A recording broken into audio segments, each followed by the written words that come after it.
Damn, what the fuck? Okay, Russ averaged 29 points on 48% shooting. Like averaged 70% from three.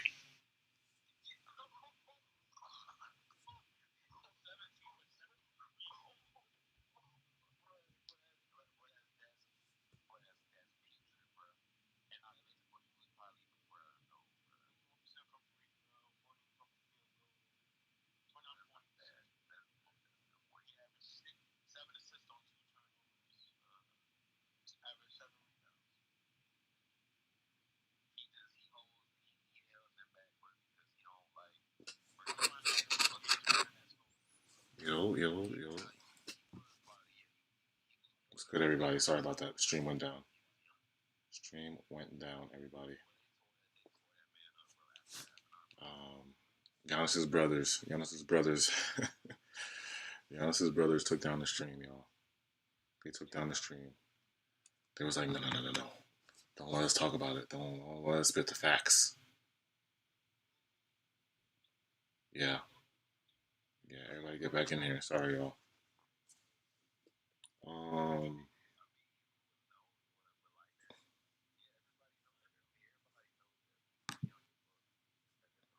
Hold on, y'all.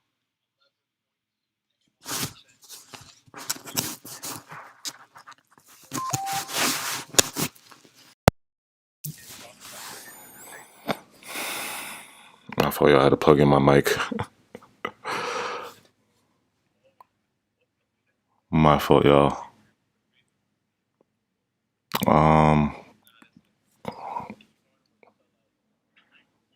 Okay, we're back. Okay, sorry about that, y'all. Sorry about that. Hold on, let me call the Discord.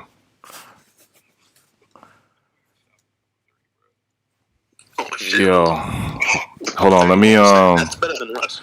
Let me set up the. That's Russ, bro. He ought to be ashamed of himself. Let me set up the stream though. So the topic was, if everybody's joining in, sorry we lost everybody. The topic was, if you guys haven't seen the the title, is Giannis better than KD? There's a lot of talk online.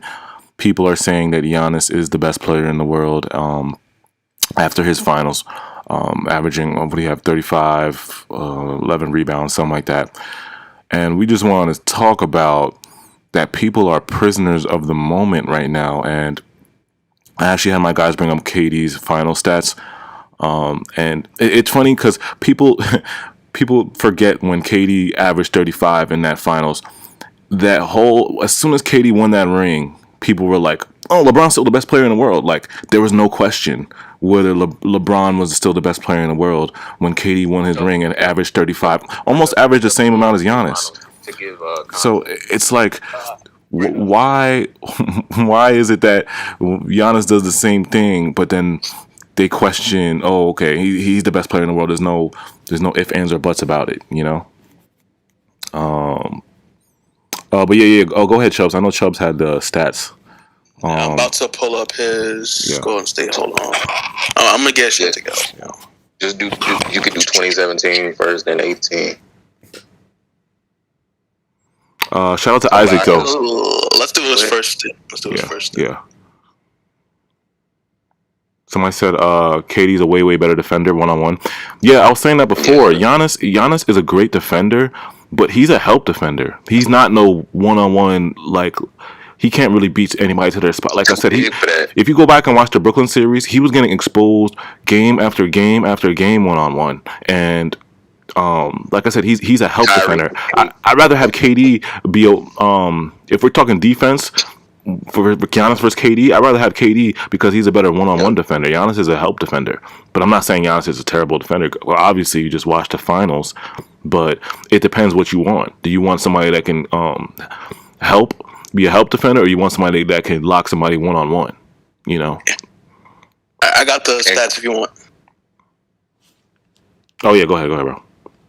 So Giannis in his first finals averaged 35 points on 61% field goal and 20% from three. Right.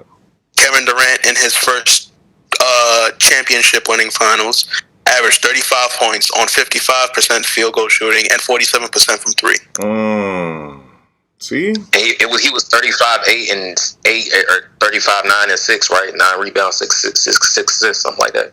Yeah. And KD in his first finals averaged 30 points on 54% shooting and damn near 40% from the field. See, that's what I'm saying, bro. And it's like KD had the all-around better stats because of the 3-point, like because his 3-point was so much better. Like he had, it was a near triple double. I don't know if it was like 35-8-6 or 35-9-6 that first 2017. I remember that. Mm-hmm. Somebody said, and keep in mind, like Giannis is dunking, bro. This man KD's jumpers. Yeah, he had fades from the post, spins, like, and not taking away from Giannis, but like people didn't look at how the Suns were defending Giannis, and I told y'all this before, like. Well, everybody knows you got to create the wall, right?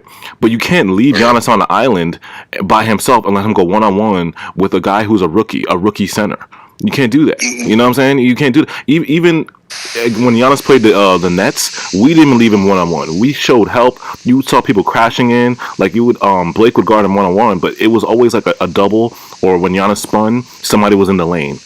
That was kind of our defense, and we never left Blake on the island that much, you know. Like there was times he was, but we never let him the whole game be on the island. You know what I'm saying? And they did that constantly. The Suns did not adjust. They did that constantly, just letting him go one-on-one with DeAndre Ayton, and you can't do that. You know what I'm saying? And that's why he had 50 or 40 or whatever every game. That Suns team was too young though. Like we granted they kind of fucked up with that, but they were too young for that. Yeah. Like the Bucks team was way more experienced than the Suns. Yeah. Yeah, they've been in the playoffs more, even though they can't make it past the second round, and they'll never make it past the second round again. Like they are more experienced. Somebody said Giannis will never be better than KD. Only reason he's even back. Shout out Hoodie KD. Giannis cannot guard Jared Dudley. Yo, chill. Shout out Kurt Gian. Shout out Kiggs Boo. She said Giannis himself said KD's the best player in the world. That's a fact, Kiggs Boo. The only reason why the Bucks won the championship is because of KD's shoe size. Shout out. Yeah, fact. Shout out. I can't even say his name. It's Hadjic. Maya B. KD almost took out their whole stupid team if it wasn't for his toe. Yes. Bro, how your God-given genetics screw you over? That's crazy. And Harden's hamstring and Kyrie. How is your God-given genetics be the one to screw you over? And I think KD said that like he wears like a half size up for comfort. I don't even I think he wears a full size or a half size up. He said that after. Yeah. So it's like, bro, and bro, they're down 3-0. Like if we lost by 2 or 3. Joe was 0-for-11. If Joe literally if Joe shoots 20% from the 3, and he shoots 48 during that season, right? Joe hits 2 threes. Y'all are down 3-0. Yeah. Like, and you're not coming back. Y'all are not built like that to come back from that. And this is with no James Harden, bro. This is with no James Harden. Like, come on now. And the thing that got me mad today too was about when Chris Broussard. I think you'll go watch. If you go watch First Things First, Chris Broussard went on First Things First and was literally like, "Oh, the only thing KD does better than Giannis is shoot." And I'm like, "Huh? Like, that's not the only thing he does better than Giannis. He's a better playmaker. He averaged more assists for his career than Giannis. I think KD averages like 7 assists or 6 assists for his career. Giannis averages like 4 or 3.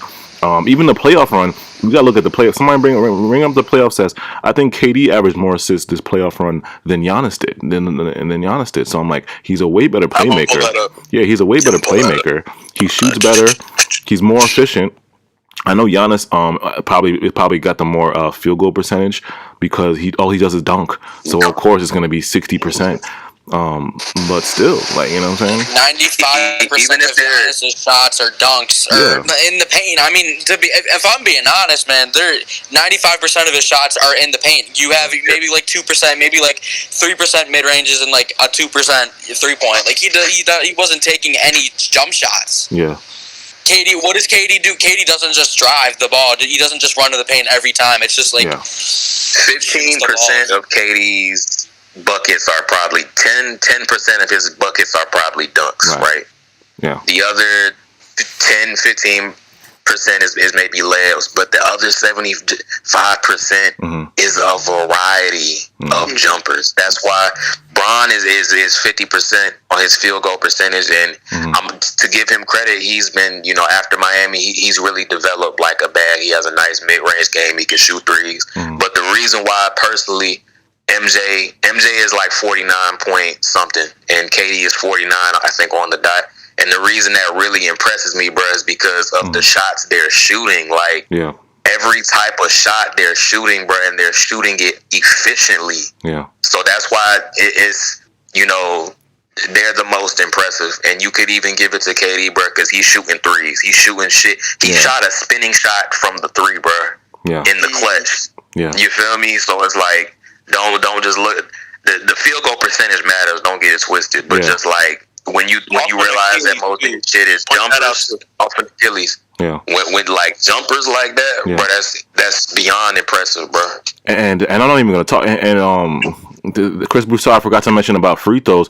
KD is a 90% free throw shooter. I know Giannis had his game of his life last game, but he doesn't shoot he's not gonna shoot like that at when he goes away. He shoots better at home, obviously, because the crowd is, quiet and he can concentrate or whatever. His mental is better. But when he's in an away situation, it's a dub. He's not shooting 90. He's not shooting 16 for 17. If he was in Phoenix, he was not shooting 16 for 17 in Phoenix. You know what I'm saying? And it's just funny how the media, right? The media, that's what I'm trying to show y'all. The media is literally trying to say that they're trying to push this narrative where Giannis is better than KD. But the narrative when KD literally, like, Chubbs, read the stats again, Chubbs, of KD's finals. KD literally had the same exact stats, right? And they said that as soon as KD won that ring, it was like, LeBron's still the best player in the world. There's no question, But when Giannis does the same thing, it's like 35, 8-6, 55 from the field, 47 from the three, and 47 from the three. Now, people, y'all don't understand. 40% is considered elite. That's why they call it 50, 40, 90. 39%, if you're in between 38 and 40, you're considered one of the best three-point shooters in the league. Yeah. Right? 47% in the finals. Yeah. In the finals. 55% from the field in the finals. Yeah. Yeah. Stop playing with me, bro. Yeah. Like, stop it right now. Yeah. Please stop. Let me read some comments. Somebody say Giannis will be the best player in NBA in 3 years. We're not arguing that, bro. We're just talking about right now, bro. We're just talking about right now. Bro. Yeah, we're just talking about right now. The question should be asked: who is mentally tougher through adversity, KD or Giannis? And you'll have a clear answer. Oh, that's a good fact. Shout out to Sultan. Yeah, that's a good fact. That's a fact, bro. KD is more mentally tough, in my opinion. And Giannis ain't been through the positions KD been. Yeah, that's what I'm saying. And he is in the East, bro. And you know, like, and KD, every player, bro, has been like, has collapsed under pressure before in history. Every single person, all-time greats, everything. But Giannis, bro, this man be playing teams, bro, that he should be beating, bro, these past few years. And he's in the East, bro. He can't get out the second round, bro. Come on, bro. And he still hasn't faced, like, he went against the Suns. Now, I feel like we were the best team he played against. Obviously, the Hawks are good, but we even with no Harden, we were the better team. Bro, I looked he up. Played against. We had championship experience, all of that, and he would have went down 3-0. He was collapsing. I looked up the stats, right? I looked up the stats. Giannis averaged like 35 on the Suns, right? He averaged 31 against the Nets. He shot 60% against the Suns. He shot 56% against us. And he averaged less rebounds. So he averaged less rebounds, less points, and he shot worse. And he was a worse free throw shooter against us than he was against the Suns. So it's like, we definitely guarded Giannis better than the Suns did. Like I said, the Suns kept leaving Giannis on an island. I don't know why Monty kept doing that. But Monty's a great coach, don't get me wrong. He made a mistake. But like I said, you can't leave Giannis on an island against let a rookie center guard one of the best players in the league that's been in the league for 8 years or 7 years. You can't do that, man. You got to double team. You got to show bodies. You can't just leave Giannis on an island. That's like saying KD, DeAndre Ayton, go guard KD one-on-one. in the finals. You know what I'm saying? By yourself. By yourself. That's like saying go guard KD by yourself in the finals. You know what I'm saying? KD's gonna average 37 on DeAndre Ayton course. You know what I'm saying? You can't let that happen. You know what I'm saying? You can't let that happen. Let me read some shout out everybody that's in here. I appreciate you guys. Please hit that like button. Brian V said KD is better right now. We literally had one leg Harden, no Kyrie, and a missing Joe, and almost beat the Bucks in 7. Yes, big facts. Brian V. Brian V. Brian said the media is just driving a narrative all about Giannis. KD is unmatched and a sensational player. Yeah, I agree. Yeah, like I said, this is people that literally sports analysts that's been on TV for years are literally saying Giannis is better than KD right now, which is like, I'm confused. I'm really confused where they see that. You know what I'm saying? I'm just really confused. I don't know if they're doing it for like a headline or they're just doing it for the prisoner of the moment. But it's like, you guys, like, do you guys watch basketball? You know? Yeah. That's why this whole, like, you know what I'm saying? This is your first time, like, getting, like, once again, KD was in the West. Yeah. Getting to the conference finals, and he got to the final, or either conference finals or finals every year in the West, in the Western Conference. Giannis can't get past the second round in the East. He has one of the best overall teams in the league. And he only got past the second round because of KD's shoe size. Bro, he was blessed in that series, bro. KD's shoe size. Mm-hmm. Joe Harris decided that he wanted to be ass and shoot 0 and 10% from the 3. Yeah. You know, James Harden got injured the first fucking 30 seconds, bro. Mm-hmm. And then he mysteriously ended up in Kyrie's landing space. Like, bro, you got blessed, bro. Yeah. You got blessed, bro. It's not even like, it's not even like legit like that. Like, I don't even feel like we was beat. I feel like they just got lucky, bro. Like, the basketball guys wanted them to win. Yeah. Like, here's what's crazy. Look at the teams Kevin Durant before he came to Brooklyn. Look at the teams he lost to in the playoffs. Mm-hmm. Los Angeles Lakers, Dallas Mavericks, Memphis Grizzlies, San Antonio Spurs. With context, this was the 2010 Lakers, which Kobe won his last ring. May he rest in peace. Hall of Famers. This is the Dallas Mavericks. 2011 Dallas Mavericks, legendary team, beat the Heatles. Dirk Nowitzki put team on his back.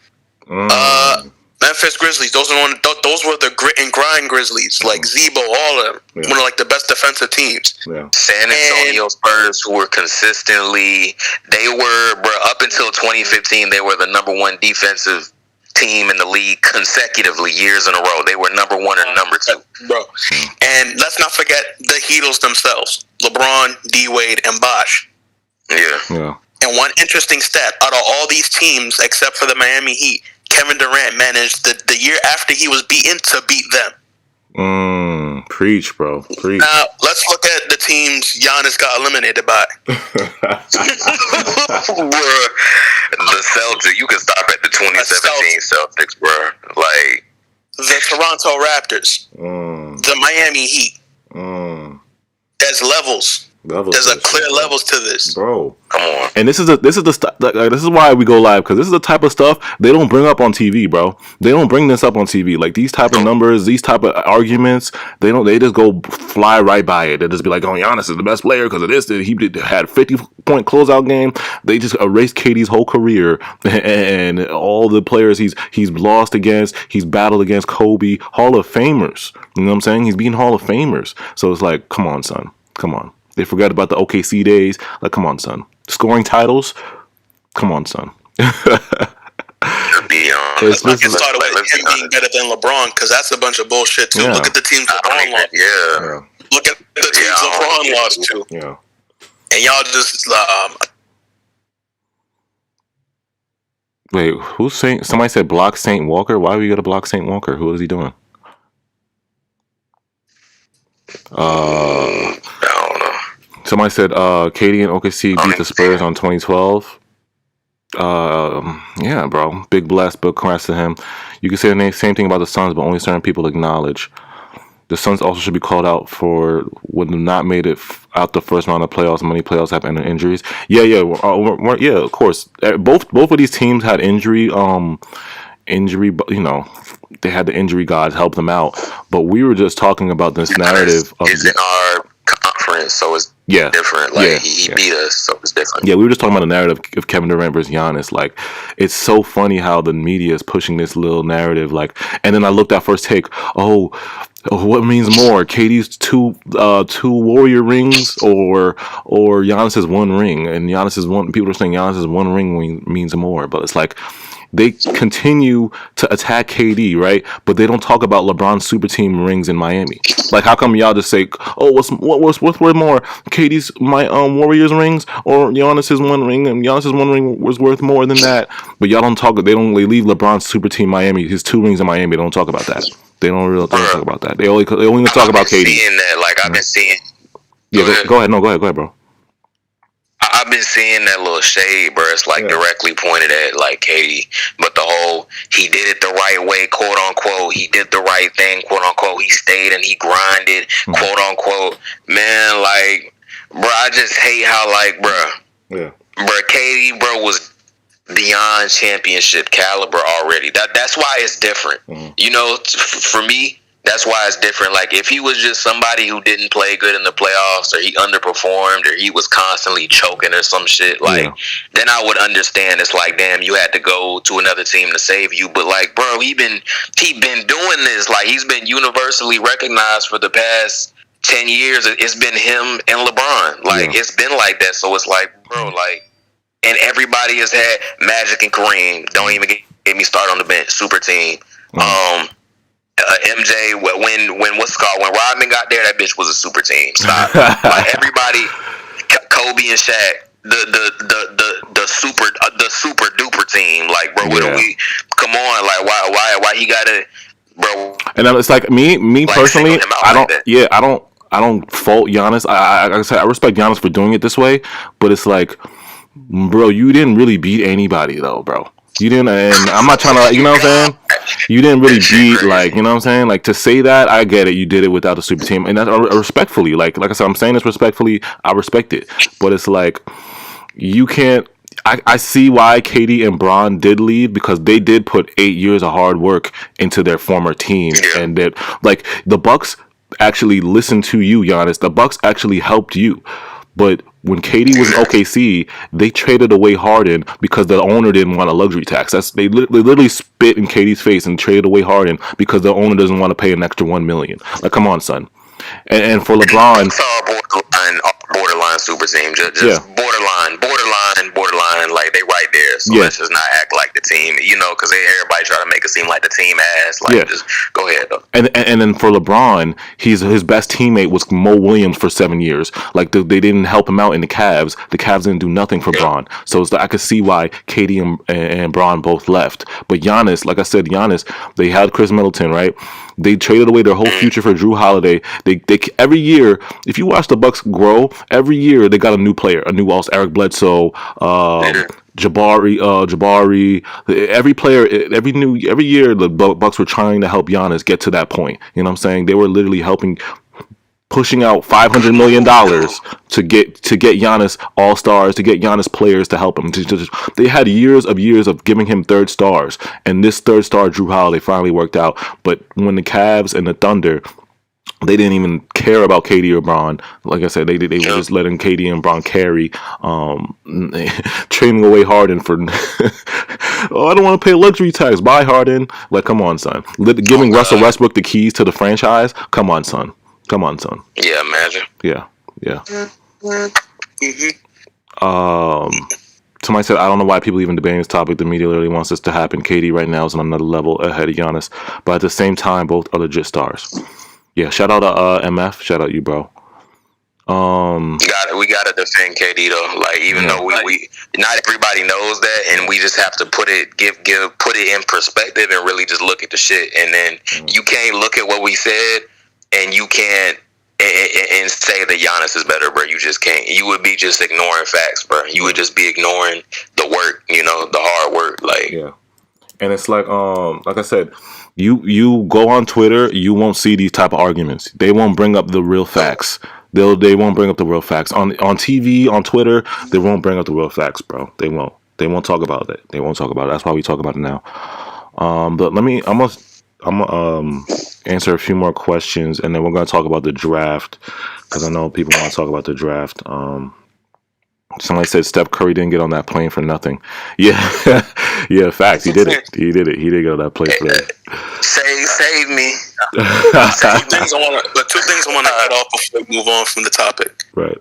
Let's not act like if the Bucks never got Drew Holiday, Giannis would not fuck off to Golden State or some shit. Yeah. Let's really act like let's acknowledge that. Let's really talk. They never got Drew Holiday. Let's really talk. If they never got Drew Holiday, he would have been out. Next chapter. And the second thing I want to point out, Kevin Durant has come off an Achilles injury.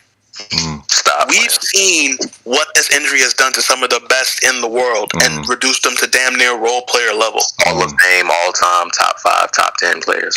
Exact. Brandon Jennings, Kobe Bryant, Patrick Ewing, DeMarcus Cousins. We've seen how their careers panned out after that injury. This man has received it and came back as if he just came off a vacation. As if, damn near better. Yeah. His stats are better than his MVP season. His stats were better. Okay. Wait. Somebody said Saint Walker. Hold on. Let me bring up these stats. Somebody said if you want to debate and compare stats, compare Giannis at 26 versus KD at 26. Okay, we'll do that. Hold on. I have his. Bring up KD's at 26. So what year was KD 26? We gotta look up the year. That's around the finals versus the Heat. No, that's 2012. I think he was. KD had an MVP he had an MVP too, right? He had an MVP by 26. Pretty sure he had an MVP. He's 33 right now, so 2014 is 20. When did KD win MVP? Yeah. 2013. 2013. Okay. How old was he when he won that? He's 33, so 33 minus 7 is 26. 24. Oh, he was 24 when he won the MVP? Yeah, 26. MVP at 26. Or 23. Or 20. No, 25, I think. Yeah, it's around that. But Giannis at 26. But 2014 is 7 years ago. Yeah. Giannis at 26 and KD at 26. KD still had the better numbers. KD still had the better numbers at 26. And I know the awards are the awards, but the awards are narrative based. Like people understand, like, okay, MVPs are cool and it's all that, but you guys gotta understand, like, it's popularity. Yeah, it's a popularity contest. Like, you know what I'm saying? It's a popularity contest. Steph, his first MVP, like in 2015, bro, he had 23. He averaged 23 points in like 5 and 7 or some shit like that. Like, bro, now his next 2016 when he averaged 30. All right, yeah, but you telling me 20? He was built different. That's when he took. That's when the whole team, him, Clay, and Draymond took like the next step. Yeah. But in 2015, really, bro, 23, 5, and 7, really, like that's MVP. Why you didn't just give it to KD that year? Yeah. Like KD, I think KD should have a lot more MVPs, and LeBron should maybe have at least one more. Like, to be honest, like that. Yeah. But that shit is like. That shit is a popularity contest. Do not, because you're not gonna sit here and tell me 23, 5, and 7 is good. Yeah. Like really, like that's MVP worthy. No, MVP. Like stop. Stop it. I don't know. I'm not saying awards don't matter. I'm just saying, like, if you take away all the awards and you compare KD and Giannis at 26, KD's numbers are better. If you take away the Defensive Player of the Year, take away all the MVPs, take away all the awards from both players, KD is still. The stats are still better from KD than Giannis at 26. Facts. KD's MVP matters because, first of all, did he not? He averaged, 30 or 31?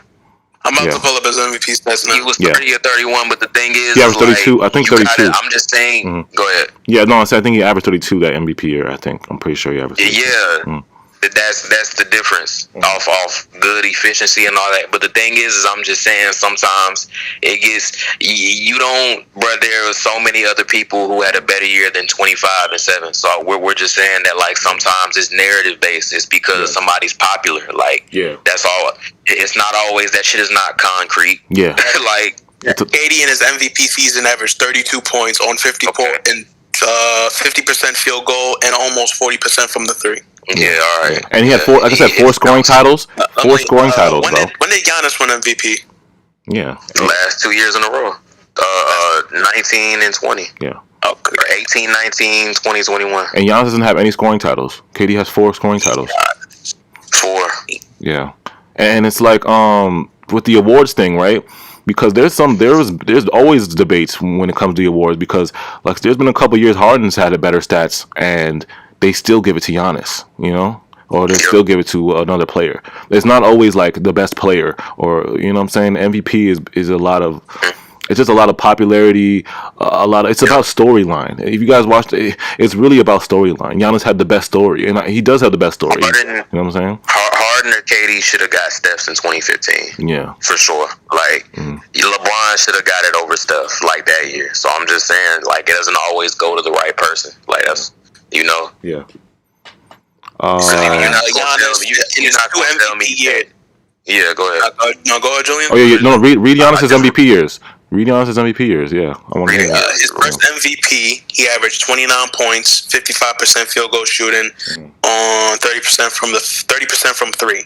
His second MVP, he averaged 28 points, 56% field goal, and 30% from three.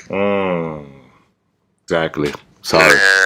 So none of those were better than KD's. None of his one MVP, and you're not gonna look at me and say if you can't look at the shit and be like, look at the type of caliber player KD is, and you can't, whether you like him or hate him, and you can't be like, damn, bro, KD should at least have 3 MVPs. Like, there's something wrong. There's something wrong, bro. The fact that KD doesn't have at least 3, bro, that's a problem. He's 33. He's at the end of his prime, bro. He only has 1. That's weak, bro. That's weak. Shout out everybody in the chat. Appreciate everybody in here. Please hit that like button. King El Ray was good, bro.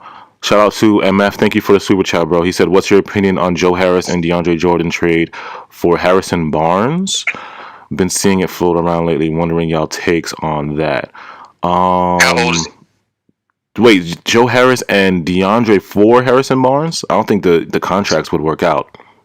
Let me fire up the trade machine. No. Look up Harrison Barnes. No, look up how much Harrison Barnes is getting paid first, because I know Joe Harris is getting. The trade machine shows you salaries and shit. Yeah, Joe Harris is getting. Joe Harris is getting paid $17 million, and DeAndre is getting paid $9 million. So I don't think Harrison Barnes is getting paid that much. Harris and DJ combined is more contract-wise than Harrison Barnes. Yeah, exactly. It wouldn't work out. But no, it will work out. That's $26 million we're giving away, and we're taking in $22 million. So that would work out. Oh wait. So what's Harrison Barnes getting paid then?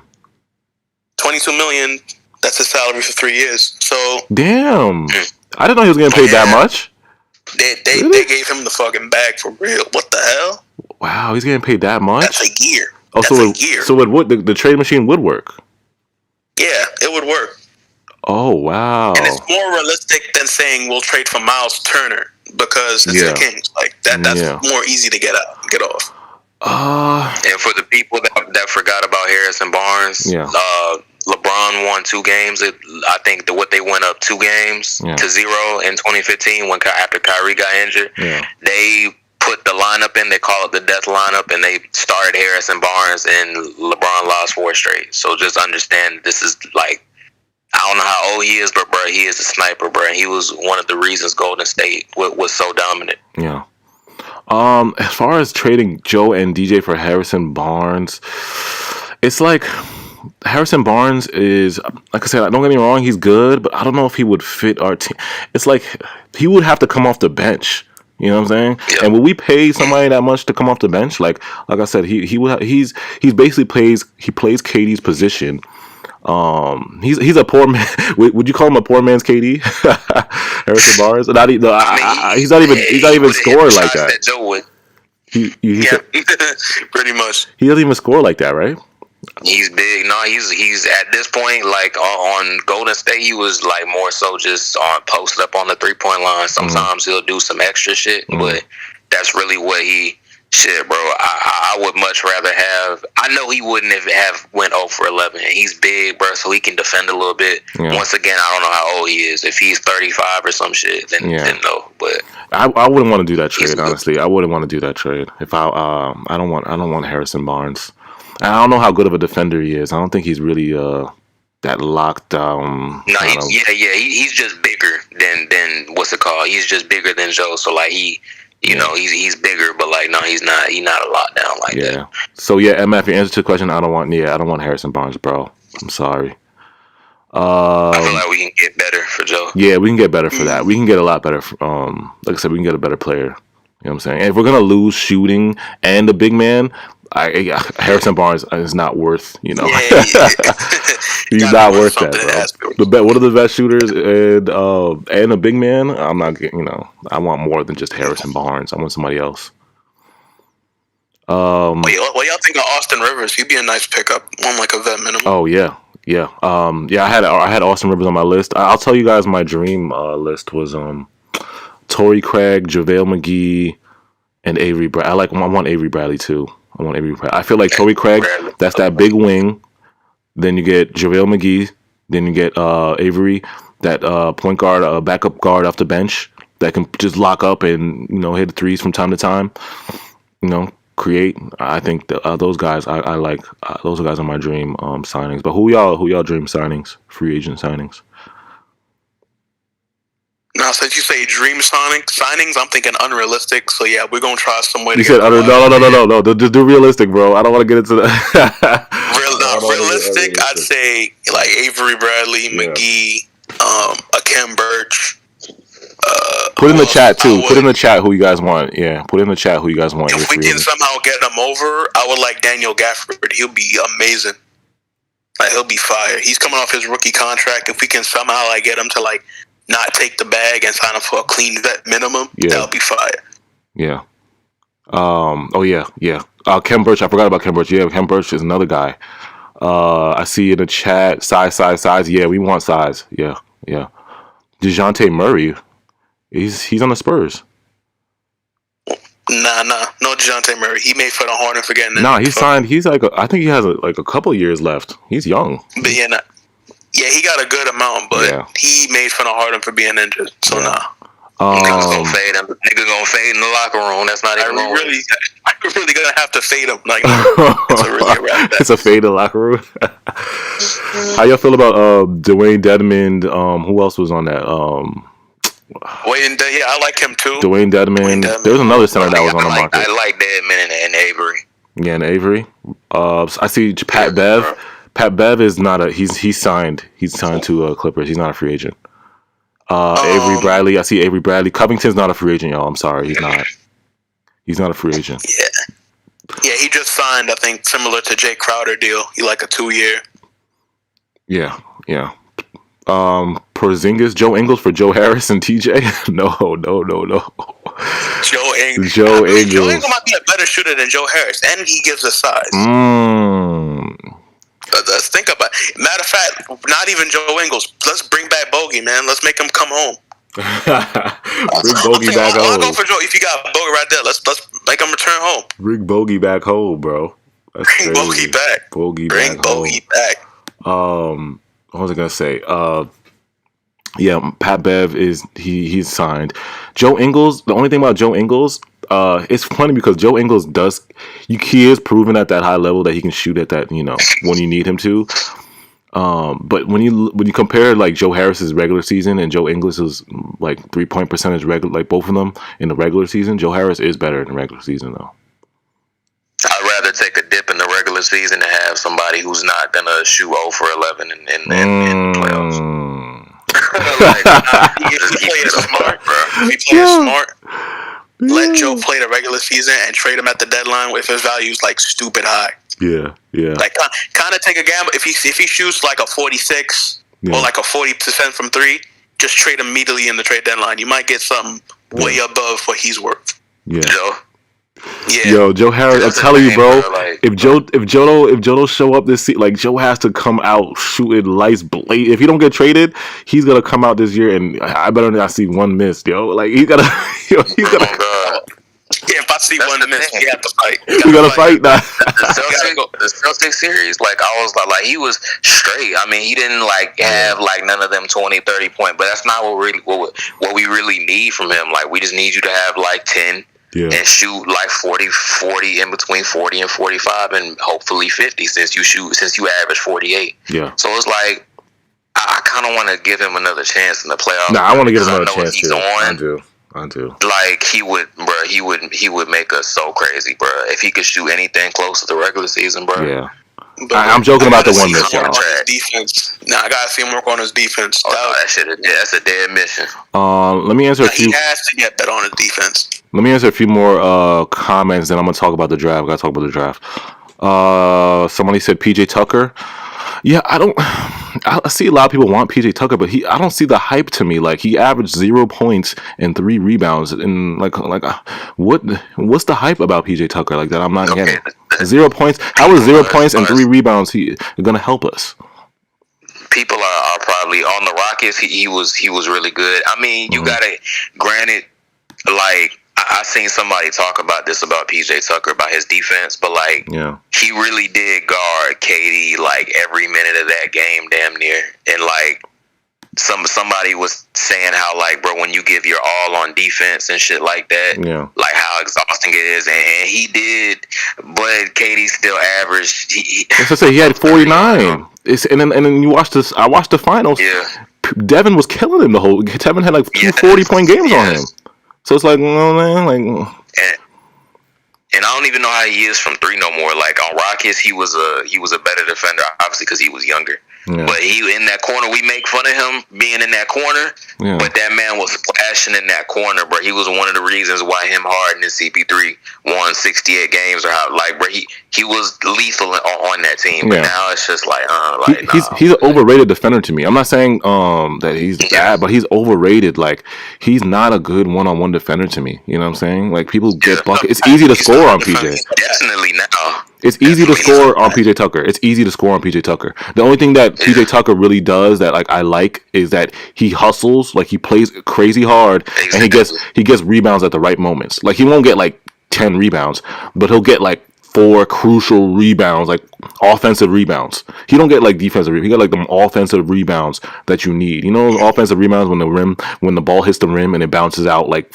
mad far. Yeah. He grabs those. That's the only thing I like about PJ Tucker. Anything else? I wouldn't mind getting him just for that. Like we need guys to get the ball when someone misses. Like and if he can hit shots like consistently, but even on the Rockets, he was still kind of over it. But he was a better defender on the Rockets. Yeah. But I think like this man is 34 years old now. You know, he's not. He still, you know, he still do a good job. But like, bro, no. I mean, I wouldn't mind having him either. But like, I mean, 0 points. Like, come on, like, and it's like his three wasn't even hitting that much this year. Like, he did hit some, had like one game, but it's like literally, if you look at his stats, it was literally 0 points every single game. 0 points, 0, 0, 0, 0, and like 3 rebounds. You know what I'm saying? That's what's turning me off, bro. Because like, if he was hitting threes like how he was on OKC, then I'll be like, bro, get that man over here. But 0 points, bro, like. And and Bruce Brown does what PJ Tucker does when those little offensive rebounds. Bruce Brown be doing that sometimes. Yeah, Bruce Brown does that. He just need to hit his open threes. Yeah. Oh, shout out Saints in the building. Shout out Saints. What's good, bro? Let me talk about the draft though. Let me switch over to the draft. So I was actually on Twitter, and I looked. Shout out to I gotta hit these guys up. I think they're called the BrooklynNets cast. On Twitter, and they put out a list of who they should draft, or the Nets draft targets. I say Nets draft targets. Hold on, let me find the tweet. They had like a whole thread about it. Oh, here it is. Nets draft targets, a thread. So again, if you guys been watching my videos, I've been dropping like the people we should be drafting. So the Netcast had Charles Bassey, 6'11" center from Western Kentucky. Again, I think he's another guy that we should be looking at. That's who the Netcast had. They had Day'Ron Sharpe. If you haven't known, like there's been a lot of talk about Day'Ron Sharpe. He's North Carolina center. I think he's a defensive center. He's only 19. Usman Garuba, 6'8" out of Spain. He's another forward. I think he's like a 3-and-D kind of forward. Miles McBride, I talked about Miles McBride. He's a guard, defensive guard that can get his own shot. And then who else do they have on here? Jeremiah Robinson from Villanova. Jeremiah Robinson from Villanova. He's a 3-and-D wing. He's one of those wings that can switch at 1 through 5. He can switch 1 through 5, and he's like I said, he's more defensive minded. Let's see what it is. A great rebounder, exposed to the rim, undersized forward. He's 6'9". That's not really an undersized forward though. If they had undersized forward, he's 6'9". Oh God, it's fucking tall as it gets, especially more small. Yeah. Yo, AJ, powerful. AJ. Yo, you see Jeremiah Robertson, bro? Why his face look like that, bro? Why his face look like that, bro? Yeah, he doing too much. Oh, it's not that serious. He's like that serious. Oh, relax, bro. Yo, his face. That don't even look like that's a fucking what's it called? AAU game. He tweaking, bro. It's not that deep. Oh, it is an AAU game, right? He was so serious about that. And then Joel Ayayi, how you say his name? He was on Gonzaga. Joel Ayayi. He's another guard that people are talking about. I think they had him going to the Jazz in the late first round, but I guess he's on the list too of who the Nets should pick up. But again, all these guys. Somebody said, AJ, where is the C's in this draft? Because that's what the Nets need. Yeah, there's a lot of centers. Like I said, and Namis Quetta. I fuck with him. Quetta. I wouldn't mind picking him up. Quetta, Bassi. There's a couple of centers, bro. There's a lot of centers in this. Like I said, I feel like it's gonna be interesting to see if Sean Marks goes for a big man for that 27th. First of all, if he's gonna use a pick, but if he goes for a big man at that 27th pick, or a guard at that 27th pick, or a 3-and-D wing at that 27th pick, that's what we're all like waiting to see next Thursday, who he's gonna take at that 27th pick. Like, I feel like that will show us the direction he's gonna going in. You know what I'm saying? Somebody said trade the draft pick. 6'9" is good. He can play small forward and power forward. Yeah. Sign and trade Joe Harris and Dinwiddie for DeRozan. Oh no, I don't want DeMar DeRozan. Bro, you don't fit. You just don't, bro. We already got two, bro. He's not that good of a shooter on the 3-point. Yeah, I don't want no DeMar DeRozan. He's not that good of a shooter. He would definitely. He needs all the score. God. But I have seen a lot of talk about Day'Ron Sharpe. I gotta watch more film on Day'Ron Sharpe. He's out of North Carolina. I've seen a whole bunch of Nets Daily, Nets Wire saying the Nets were interested in him, and his draft is right. His stock is rising in the draft. He's a center out of North Carolina. Somebody said Sharpe, Bassi, Quetta, all guys I like, especially Bassi, great shot blocker. Yeah, exactly. All these guys that I've posted on YouTube, like they're defensive centers. I'm talking about like averaging 2-3. Bassi averaged 3 blocks per game. That's why I wanted him. And he's 6'11", and he can shoot too, spread the floor, and he can move his feet. There's a lot of big guys in this draft. A lot of big men that can move their feet that are like kind of I'm not gonna say demigodish, but it's weird how 7-footers able to. Yeah, exactly. It's weird how like big guys are able to move like this now. Like, you know what I'm saying? Like able to switch guard point guards and hit shots from the 3. You know, there's a lot of those kind of demi-ish bigs in here. JT Thor, those kind of guys. They've been created on 2K. Yeah, on 2K15, and now they in real life. That's the next generation, bro. That's evolution for you, bro. That's what the game is going towards now. Like, especially for it's kind of weird, bro. Yeah, it's crazy. It's crazy. The guards, like I said, I know everybody. We don't need guards, but it's like, do you guys really want Landry Shamet running the bench? Like, come on, son. Come on. Yeah, people gotta realize our guard depth is not it. We have no guards. We have no guards, bro. We have none. The 8 players we have: Alizé, Nick Claxton, the big 3, Landry, and that's about it. You know what I'm saying? And DJ and Joe Harris. That's about it. That's all we really have right now on the roster. Man, I want Mike James. Wait, are you talking about re-signing people? Oh, you want? Yeah, go ahead, bro. You want Mike James? Back. Bro, I want Mike James. Man, I want to get rid of Joe, bro. Man, I want Mike and Spence off the bench, bro. I don't feel like anybody's fucking with that, bro. I just have a feeling in my soul where nobody's fucking with that. Not Julian. I'll fuck with that. Mike and Spence off the bench. That'd be crazy. That's almost. It's like Spence and Karras level, almost, bro. Like almost, bro. I said almost. I said almost. Come on, with that, because it's the next.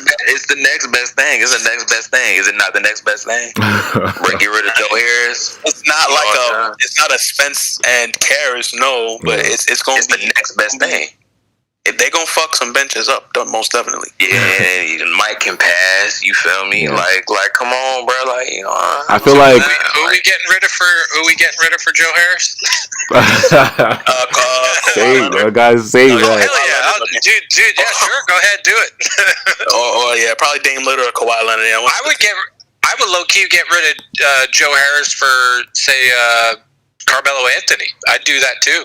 Hold on, is it opposite day Saint and Joe Harris? Hey, both. I've always said Joe dropped the ball. Mm-hmm. I like what he carries, but at the same token, after watching, I think what is his name, Covington, the guy on the Bucks. Yeah.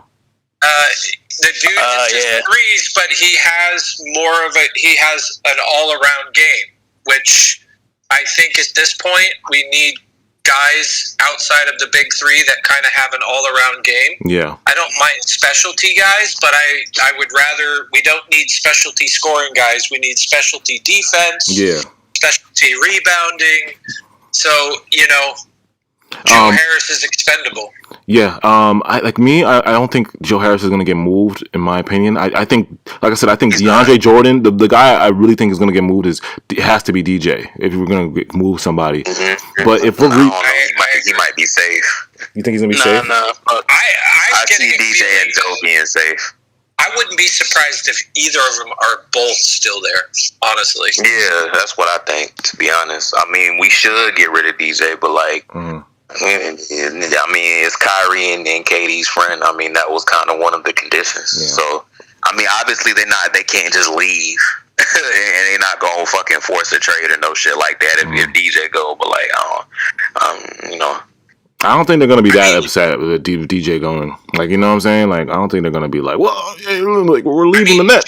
GM money wise, and making room for more players that could benefit us all around, opposed to one guy just sitting on the bench or one guy that's just got one specialty. Yeah. It makes sense to get rid of one of them or two of them, but is it going to happen is another question. Yeah. Well, with rebuilding our bench, I don't want no more small. I want big wings. I want tall. I want the Suns bench. You know what I'm saying? Like guys like Cam Johnson, 6'8", defender, big wing. Mikal Bridges. I want big guards and big wings that can defend and hit threes. I don't want no more small. Is that kind of like how Detroit and even I think the Pacers, where they just had big dudes coming up? They were big 6'8", 6'9", athletic dudes coming off. That even if they weren't that great, they were still D'ing up, and they were still enough of a problem. Yeah, exactly. It was still a size issue. Because even with Mike James, I love Mike James, but it's like he's 6'1", so it's like he's gonna get on defense. He's gonna get exposed. You know what I'm saying? Mm-hmm. So if we have a Mike James that's somebody who can do what Mike James does, but is 6'6", 6'5", and he can lock up. That's just gonna upgrade us even more. Let me read some comments. Somebody said DJ is washed. DJ's gonna stay because Kyrie and KD. This dude said the Nets need an actual leader. What do you mean the Nets need an actual leader? I think he's trying to hate. It just randomly popped up. Want to see what they're talking about. I think Sean will clear up cap space. Yeah. That's why I think DJ is gonna get moved because of that cap space, man. That cap, like I said, it's 18 million, 20 million on that cap. Is getting rid of DJ, I think, is kind of, you kind of have to do it. Like, come on, son. If Steve Nash is not going to play him, who we going to trade DJ to? I'm not somebody that wants to pick. I won't be surprised if he trades DJ for because he'll give away, let's say, DeAndre Jordan, 2 second-round picks, for for some like I don't know, for just like cash considerations. Like I don't even think like Sean Marks wants anything back. You know, I don't even know if he wants like maybe some more draft pick, maybe some future draft picks, maybe like another role kind of player. But like I don't think Sean Marks would play. Like he didn't play at all. Like you think Shamit's gone? No, I don't think Shamit's gone. No, he's cheap enough to keep though, which was the only reason why I would think they would keep him. I think Shamit proved enough this year that he's a little bit solid. He's not like amazing, but he's solid enough to keep. He's solid enough. Which is an amazing thing to say, though. Yeah. But I mean, think about this. Earlier in the year, most of the year, we all were fuck Shamit, trade Shamit, Shamit's trash. Yeah. Shamit changes his tune a little bit towards the end of the season and a little bit in the playoffs. And now we're kind of like he proved himself, but yet Joe did all fine through the season, fine in the first playoffs, but fucked up 3 games, and there's no coming back from that. Yeah, that's why I said that I kind of want to give him, because bro, if he, like I said, if he shoots anywhere between 40 and 45, like bro, he just, I mean, the space and but they I mean, there was at one point they left him open, and that was crazy to me. But I wouldn't mind. I would rather, like, if it was him or DJ, I'd rather give up DJ. Like, I kind of want to give Joe another chance, bro. Somebody said, I do think they need to redefine that role, though. They need to knock out this power forward starting. They need to not have him start at all. I think that man, if he's kept, needs to come strictly off the bench, and he just needs to come in as a shooter and then go right back out. Yeah, like there Shamit, does right? not need to be. You're talking about Shamit, right? I'm talking about Joe. Oh, you're talking about Joe? Joe Harris does not. Joe is not a starter. He does. I've said that all year. Like, Joe should not be a starter. He should be a bench guy at best. I think he thrives better when he comes in when the attention's not on him. He can't handle the pressure, and he's a defensive liability. I do think he'll probably work on it, but not enough to be that great of a defensive player. And Shamit, I think he's kind of like more of an all-arounder, and it'll be interesting to see what he does to his game this offseason. Yeah, like with Shamit, like I said, he's like that guy that comes off the bench. Like, he's like he'll come off screens and hit threes. You know, one of those like kind of like Brent Forbes. You know how they use Brent Forbes? Yeah, that's what Shamit is off the bench. Shamit's like that off the bench, kind of like that's how we use Shamit. Like, you know what I'm saying? When we got injured, I forgot when was it Kyrie who was injured, and then Shamit had to start. That's the only time we've seen Shamit kind of go into that point guard role, but he's not a point guard. He had like one game where it was one game where Shamit was. Kyrie and Harden were both hurt. Yeah, and Shamit got the start, and I think it was either Bruce or Harris. With KD. Yeah, but he had like one game where he showed, I can be a point guard and create my own. But it's like the next few games it was just trash. It was like it's like Shamit. Yeah, he had that one game because when he did that, he had his best shooting stretch when he played that point guard position. Yeah. I wish I could pull up Shamit highlights, but there's not a lot of Shamit highlights, y'all.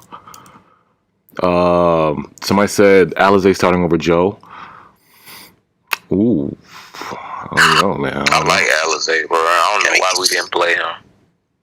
Giannis probably too young. But to start, I mean, where is the space for somebody? I mean, I guess if KD goes to the 4 again, but like if it's just 1, 2, 3, if it's just Harden, Kyrie, KD, it's like, bro, where's the room? Like, for these people to really, like, that's why it's kind of hard. I mean, you could put KD at 4, but I like it. I like KD at 4 because he can abuse, bro. He can abuse 4 and 5 because like 4 and 5, like he's quick, bro. He has guard skills, so it's like he can abuse them. But I like him at 3, bro. I mean, that's his natural. That's his position. Like, I feel like why did you immediately go to this picture? What the fuck? My bad. I was just looking up. I was trying to find Shamit highlights. Yo, Shamit's living his best life, bro. Look at Blake Griffin. You must be nice. Yeah. Blake Griffin said, "Must be nice." Shamit's living his best life, yo. Yeah. I was trying to find Shamit highlights, and then I seen Shamit on living his best life with his girl. Blake Griffin's commenting and stuff. Shaman just look weird. As he should. Shaman and Turks and Caicos. Line up crispy. But with Shaman, like I said, I don't mind Shaman staying, man. I don't mind him staying on the team.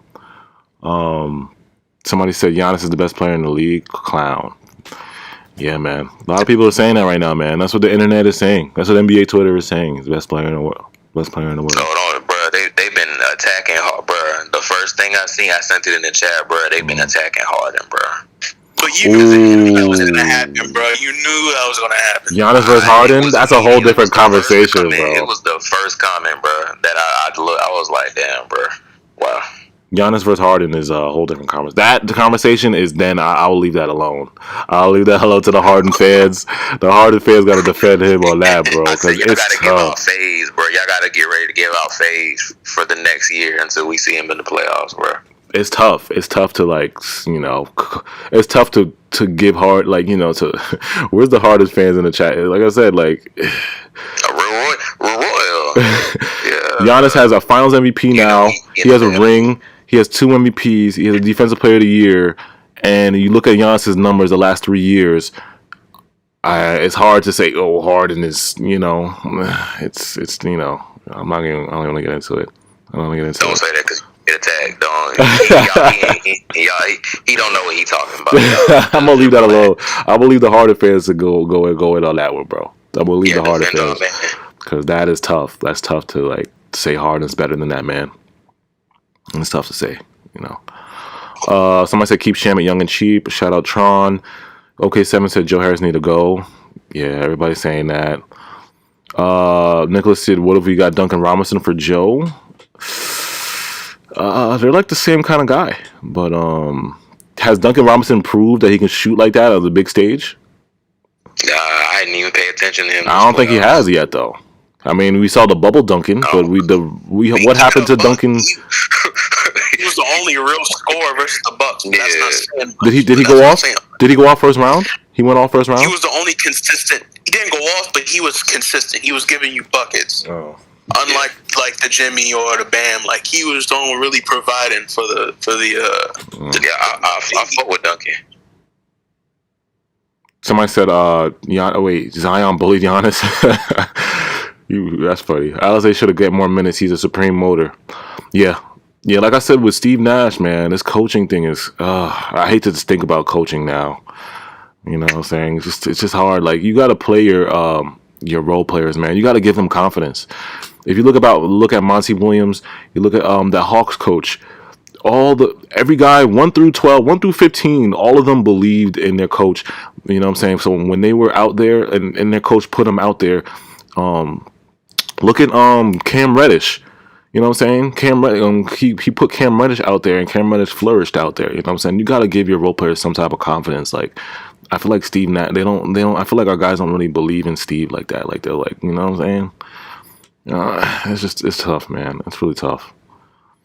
You got to give some. You know what I'm saying? You guys got to give role players confidence to get out there and play. You know what I'm saying? You can't just play 5 players the whole game. You can't do that. You can't do that, especially in the playoffs.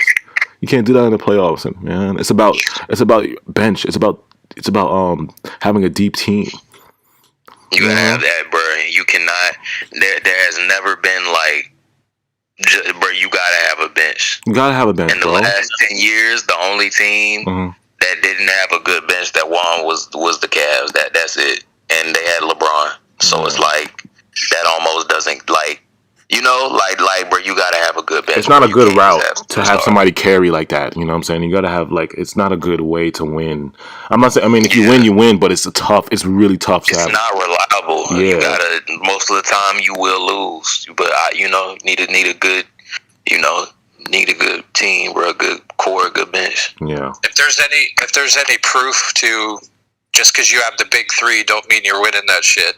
Because I would arguably agree that if we had a solid bench, even with those dudes going down, we probably could have won as well. Yeah.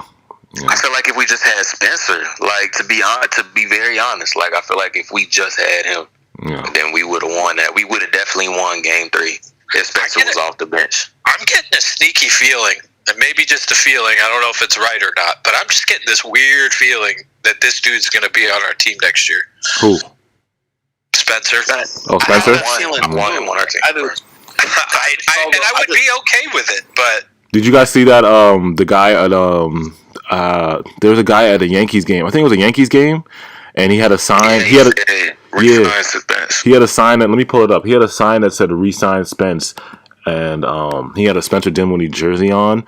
And then Spencer tweeted it. He retweeted it, and he was like, "Yo, thanks for the love, this and that." I'm like, "Oh, Spencer, what's going on?" Like, he wants to stay. He can say all he wants about going home and being in LA, but I think he knows that ship is not probably. Yeah. He doesn't. I bet you he doesn't want to go to the Clippers. He probably would go to the Lakers. I just don't see how they sign him. Mm-hmm.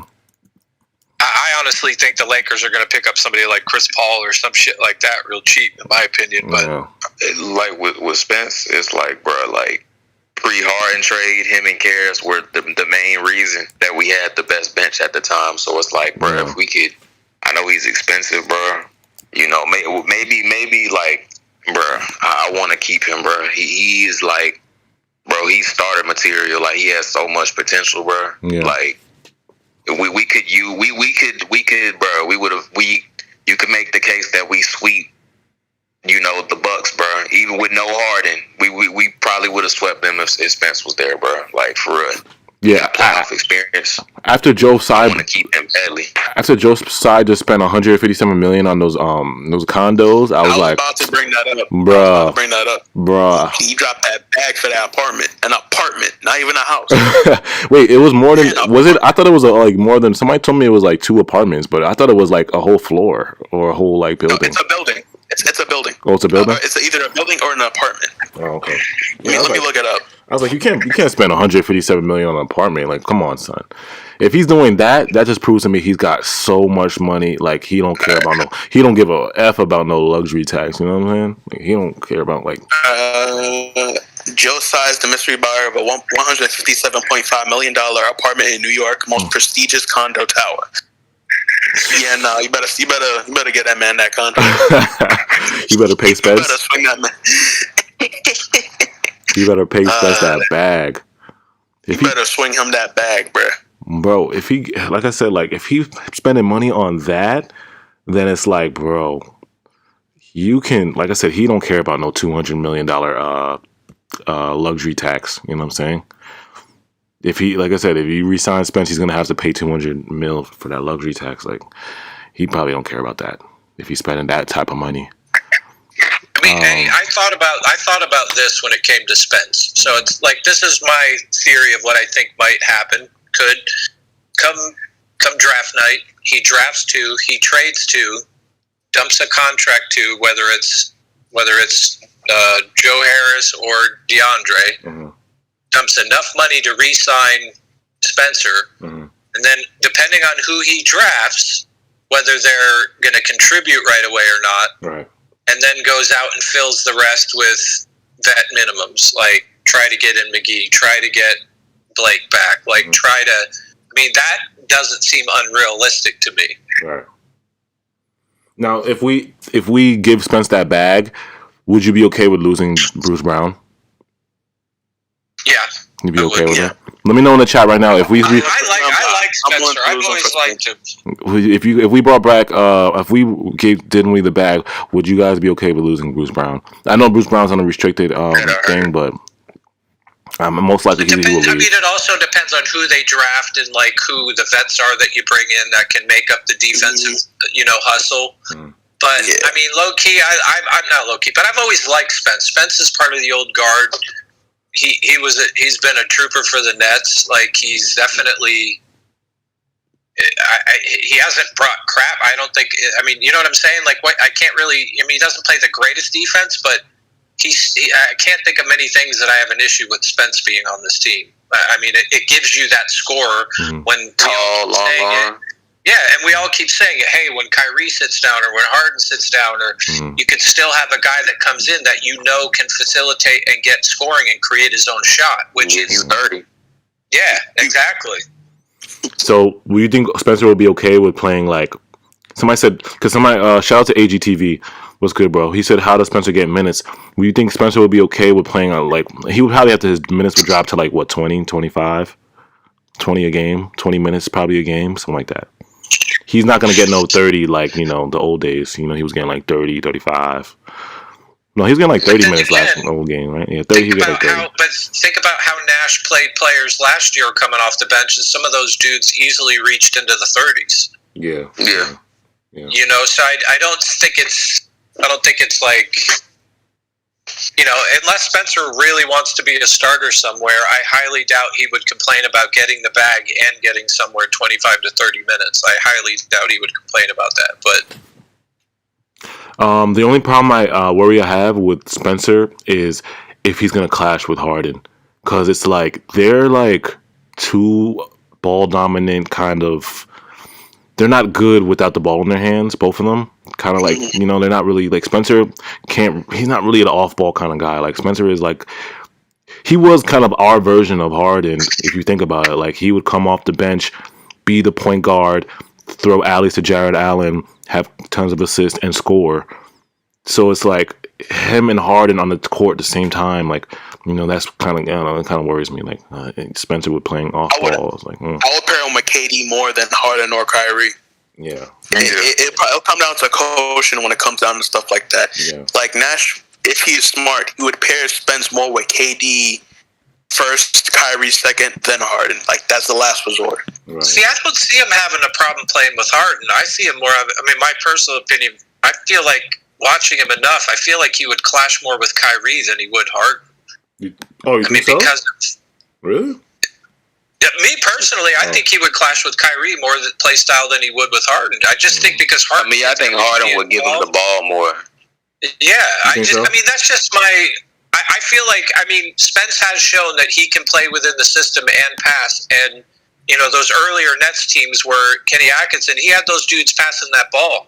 That shit was constantly moving, so I don't see him being an issue there. Mm-hmm. He has an amazing first step. I can easily see a lot of the pick and rolls. I could see.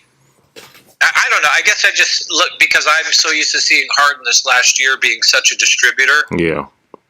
That I couldn't see that being like a Spence and Harden problem. I just don't. Spencer was kind of struggling. He was struggling playing off the ball when if you remember in the beginning of the year when he Steve Nash threw him into that starting lineup and he had to play off the ball with Kyrie and KD, and he kind of was a little bit struggling. That's why I said, like, would he struggle with the Harden factor? Adding Harden in that mix, it was just, I don't know. It's just because I've seen, like, I think we seen Spencer and Kyrie play together. Like, we have, right? They played together like maybe like a couple for times a minute, for a little bit. Probably last season. That's the last time. Yeah, last season. Yeah, it's like, I don't know. He's just played 10 games. He got injured right before Harden came, so they played 20 like games last season, and so they had about 30 games together. Yeah. Around there. Let me read some comments. Somebody said Spencer is in a bad situation. The teams he are interested in are capped out, only have the MLE. Yeah. He doesn't have to. Well, he is interested in those LA teams, and they are over the cap. But like I said, he could easily just go to Dallas or Miami if he really wanted to, like, start over. Somebody said, can Spence play the 3? He could, but I don't know if I want him to play the 3. Like I said, seeing Spence play off the ball is not where he's the best. The best Spencer has the ball in his hands at a point guard. He's a really, really, really good point guard. So I don't think we'll get much out of him playing the 3. Somebody said I love Bruce, but if you can keep Spence, go for it. Go for the talent. Okay, shout out Tyrone. SKTS says Spence is needed. He takes minutes from the big 3. And Nick Theo said, I think it was Nash's big mistake. He kept the 3 players for the playoffs. So when they have to face tough games, they just couldn't. Yeah, like I said, like Nash didn't give confidence to the role players, like saying, like, yo, I believe in you. Go out there and do, and give us, minutes, give us good minutes. He didn't really do that, the whole playoff run. So it's like when those guys got in, it's like they didn't really respond to Nash's coaching. And the other side, you look at Monty Williams and Nate McMillan. They literally went 10 deep in the playoffs, and it worked out for them. They went to the Eastern Conference Finals, and then Monty went to the finals. So it's like, you gotta. Coaching matters, man. Coaching matters. That's why I hope we, to God, have a diverse bench. I just don't want to see a bunch of guards again. I don't want to see a heavy guard. Yeah. A heavy guard rotation. I don't. Yeah. Oh, so wait, Juice Kid just said Nets owner Joe Tsai recently purchased 2 full floor condos, 60th and 61st. Okay. At Central Park South? Oh wow, I know where that is. In a transaction. Discord, he just posted a hell of a view from the park looking at the building. It's so 2 floors? Nice. Damn, that's how expensive New York is, bro. He got $157.5 million for 2 full floor condos. That's how you know New York is different when it comes to expensive. We paying $3K a month for a fucking 1 bedroom in a fucking same house. Bro. Like a bunch of dickheads. Like a bunch of dickheads. I really hate New York, bro. Why is New York like this? I mean, I love New York and I hate New York, but like, why is New York expensive like this? You got New York and Cali. 10 million people living on top of each other. It's crazy. Somebody said Joe Harris played the 3. Yeah, he did play the 3, but like I said, it didn't work out for us. That right now he can barely defend the 2. No. Joe Harris played the 3, but it didn't work out. Being on the 3 though, especially coming off the ACL injury, like you don't want to give him that much of a load. Yeah. But see, every time you say that ACL, it does make me cringe. Like, I was saying it last season that it was like, I don't want to give a guy like that 2 tears. Was it on the same knee or was it opposite? If it's the same knee, 2 tears on the same knee. I think it's the same. Opposite. It wasn't the same. So it's both knees. So he could potentially tear both. That would be our luck, right? You sign him, he fucking pulls both his ACLs. That'd be awesome. That'd be terrible. How the fuck do you accomplish that? That you know what? Knock on wood. Not even trying. Knock on wood. Fuck that. I don't want to find out. I don't know. Again, is the same thing? Like, you let him go, get a sign and trade, get some assets back, try to dump one of the, DeAndre's contract, just free up more money for us to get better upgrades. That's a tough. Many options, many ways they could go with this. What was I gonna say? Somebody said we should have played DJ over Clax. I've seen a lot of that today because I know today's DeAndre Jordan's birthday, so I saw a lot of comments on the Brooklyn Nets page like, we should have played DJ. How y'all say happy birthday to him, but don't play him 1 minute in the finals?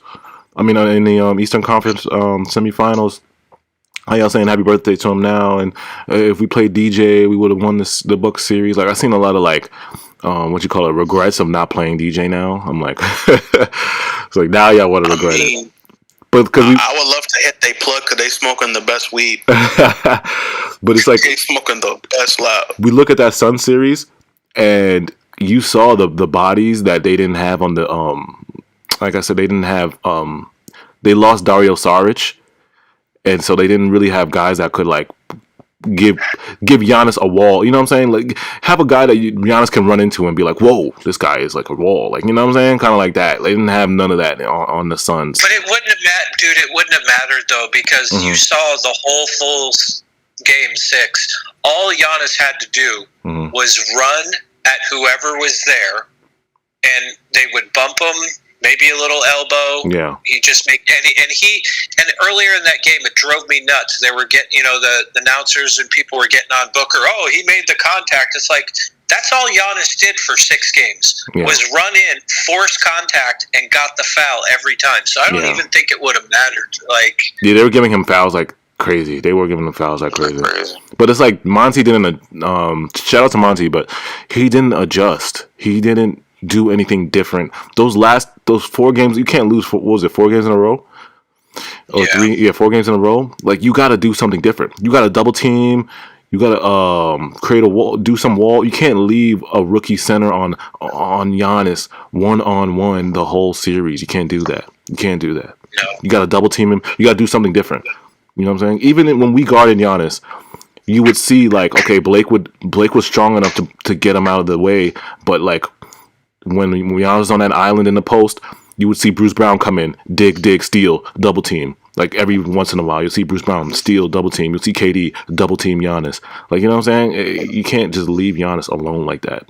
we played the best defense out of every team in the whole playoffs. Like, that's crazy. Like, watching it back now, we played the best defense versus Giannis. Yeah, he wasn't really impactful in our. I know he had the numbers, but like you look at the field goal percentage. His field goal percentage wasn't.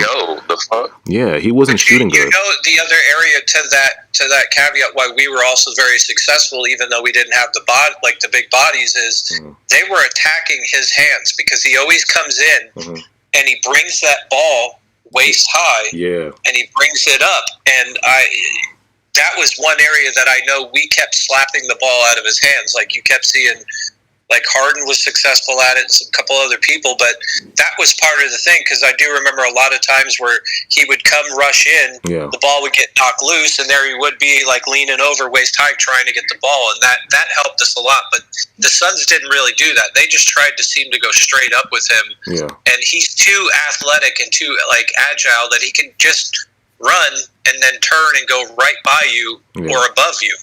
Yeah. Let me see more comments. Shout out everybody. Appreciate everybody that's in here. Somebody said DJ is a big body, strong body that Giannis would have to fight with. Clax is too small. Jeff was hurt. Busy baby, shout out Busy baby. Tell Frank if we're talking currently, if Giannis is better than. Oh, he's saying if Giannis is better than KD, but all time, no. So he's saying Giannis is better than KD right now, but all time he's not. He's a good out. He's better than. I mean, I will say, as much as it sucked to watch the Bucks win, the dude was all over the place. Yes, he was getting a lot of love from the refs, but like the dude was damn near unstoppable inside. Let me talk. The blocks that he was putting up were just nuts. Like, he was everywhere. I got to give the man his credit. Now, I wouldn't say he's better than KD, but he's damn near right there. Yeah, because we were talking about this earlier before you got on, saying like I put this as a topic because, like I said, all over Twitter, and I was watching First Things First. They were saying that Giannis is the best player in the world and all that. He's better than KD. He's better than LeBron. And I'm like, I'm like, do you guys watch the game? Like, and I'm looking at Chris Broussard, and Chris Broussard was like, all KD does better than Giannis is shooting. And I'm like, that's not the only thing he does better than Giannis. Like, he shoots better than Giannis. He's a better playmaker. KD averages more assists. Yeah, perimeter defender. He averages more assists than Giannis. I think in this playoff run, he averaged more assists than Giannis. For his career, KD averages like 6.5 assists, 7, something like that. And Giannis averages like 3 or 4 assists.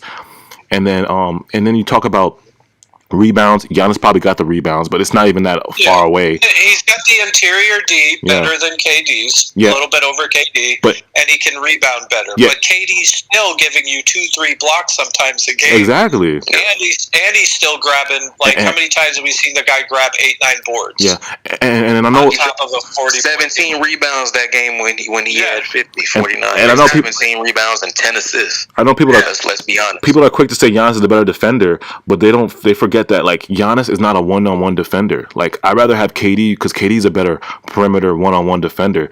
Giannis is not a good one-on-one defender. He's a help defender. That's where he gets his blocks off. He comes off to help and just sends your shot.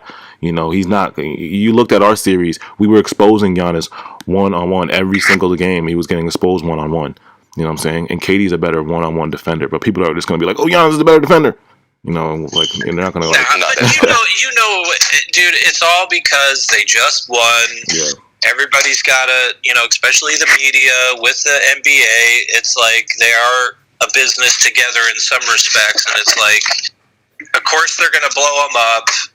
You know, they're not gonna go out there and be like, yeah, hey, you got an easy route to the playoffs, and do you think you earned it? You know, they're not going to go that route. They're going to be like, oh, you were amazing, you were fabulous. Yeah, and like I said, then all the dumbasses are going to be like, oh, he's the greatest. And I had Chubbs read off KD's finals in the 2018 or 2017, where KD averaged like 35, 8 and 8, whatever. Literally the same exact stats that Giannis had in the finals.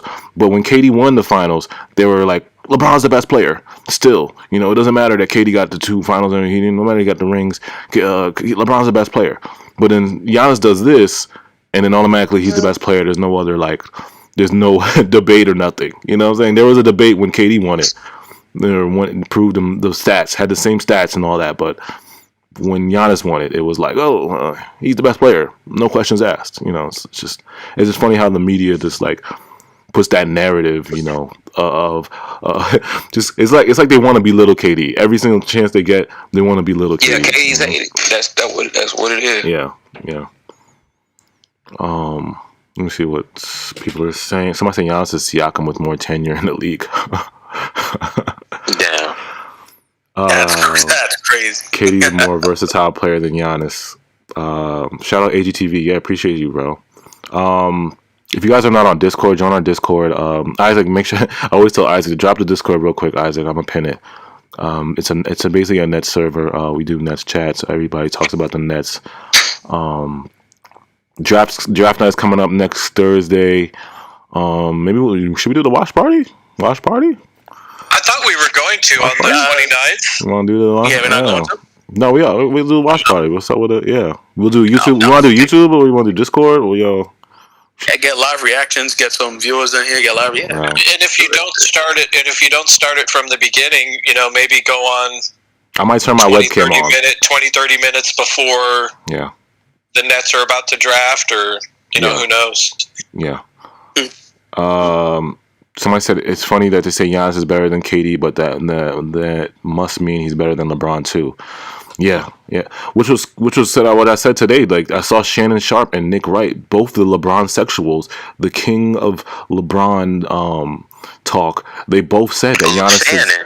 They both, LeShannon. They both said Giannis is better than LeBron today, and that's what I was like, did a double take at the TV today. I was like, what? I was like, Giannis is better than LeBron. I'm like, oh, whoa, okay.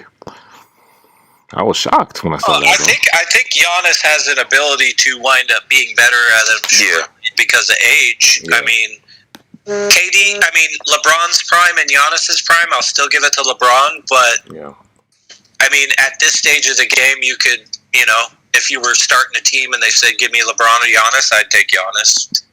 Yeah, LeBron is 36, 30, so wait, both players in their prime, would you take, you still take Giannis? Oh, no. In their prime, I would take LeBron, but I'm saying right now. Yeah, that's understandable. If I had to take one of those players at this moment, I would take Giannis, for sure. I mean, Giannis is 26. That is crazy that he's 26. Yeah. Oh, yeah. Right now, you're right. I would take Giannis over LeBron. That's a fact. That's a fact. So you think the best player in the world is between KD and Giannis right now? Is anybody gonna put Kawhi and they're gonna, or who else is in the conversation? I think it's still KD and LeBron. I mean, you got to see how LeBron comes in this season, but. I think this is the last season for LeBron, bro. For him to I think it's the last season for him. To be honest. But where does somebody like Luka fit in that picture though too? Oh yeah, Luka. We forgot about Luka. We just watched that man go utterly insane. Like, don't forget Tatum too. Like Tatum, Tatum's on that cusp. So would y'all put him? What about Embiid and Joker? Would y'all put them in the conversation? Jokic, even Curry, he's been on a tear this season, but his team was trash. But he was still fucking hooping. So it's. I don't know that I put Jokic in that. Like, really? He's good, but is he?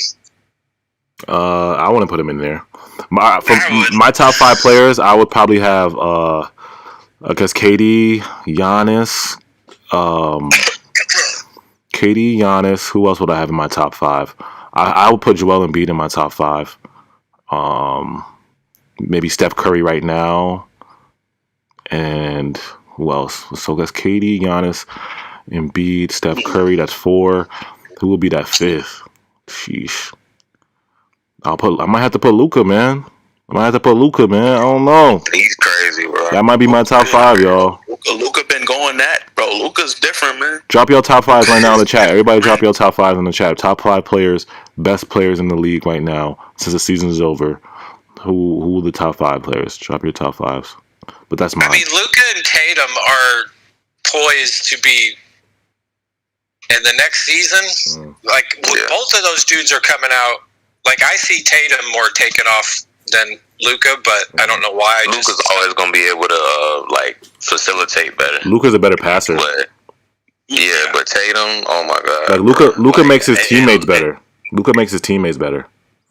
It low key feels like Tatum, because he had a good regular season, but it feels like he leveled up in that series against us, and this season, it feels like this is the season where he's gonna be around superstar level. I'm excited.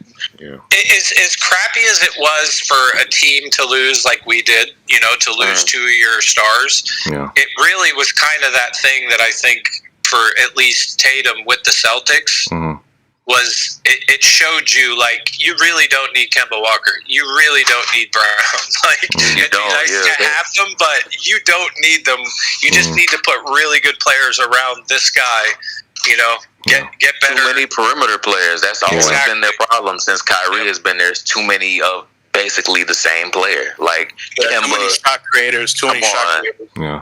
Kemba, Tatum, and Jaylen Brown. Really, that makes no sense. That's not going to work. Yeah. They kept drafting a lot of guards and trading for guards. I see a lot of people putting Kawhi in there, but I didn't want to put people who are hurt in there. Like Kawhi and AD, I didn't want to put them in there because they're hurt. So, but I get the LeBron. I see somebody said KD, LeBron, Steph, Giannis.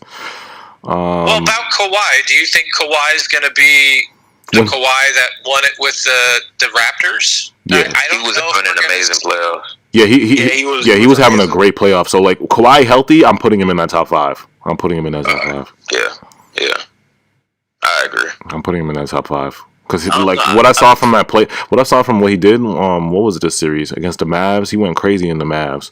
Then he went crazy what was the next series after that? I think, right? Was it the? He was having, I believe, the overall best scoring. He was having He was having 35 point games. Yeah, he was having 35-10 games. Crazy for somebody who started off as a defender. When you're come on, once you scoring like that and you're a defender, primarily, he used to just be an athletic defender. That's all he was. But now he got a mid range. He's top 5 when he's healthy. Yeah. Luka. Somebody said Luka. That was my question. Do you think he's going to return to the top order that he was with Toronto? What's his injury? I hope so. He tore his partially torn ACL. He has Same as Spencer. Yeah, he has Spencer. I forgot about that. So he's going to be out for some of this season too. Let's really talk. He's going to be out for most of the season. Yeah, he is. How old is he again? 29, 30.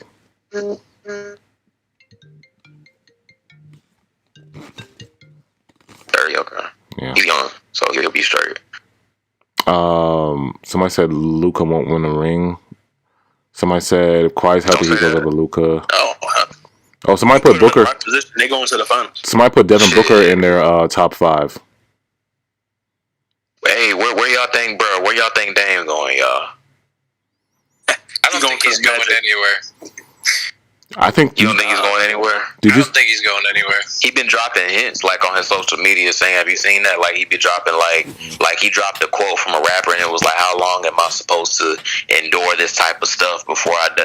He been dropping hints about leaving. But how many times has he come out and said all the shit that people are saying is just not true? I've never requested anything. I've never. I don't think he's leaving. Yeah, I don't think he's leaving, but yeah, I think they're gonna make a move. I think the Blazers are gonna make a big move. They're gonna get rid of CJ and a couple players for somebody. I think they're gonna make a move. They have to now because they know they don't want to lose Dame. So they gotta do what the Bucks did for Giannis. They gotta do what the Bucks did for Giannis. When he was in the media session, because they said a source came out and said that he plans to request a trade, which is really weird because how do you plan to how does that information get out? And he said that the source wasn't real, but he said I expect to be here next year, and it's different, right? Because if you had your sights set on that team, you would say I'm going to be here next year. I'm not leaving nowhere. But he just said he's getting tight. He may stay here one more time, bro, but he leaving at some point, bro. Yeah. If you look at what he be posting on social media and the fans, some of the fans be trying him. I don't think he's really happy there right now, bro. Do you think that? He think about leaving. Do you think what Giannis said at the press conference? Do you think that's going to have an effect on the league? Like when he was like, what he say?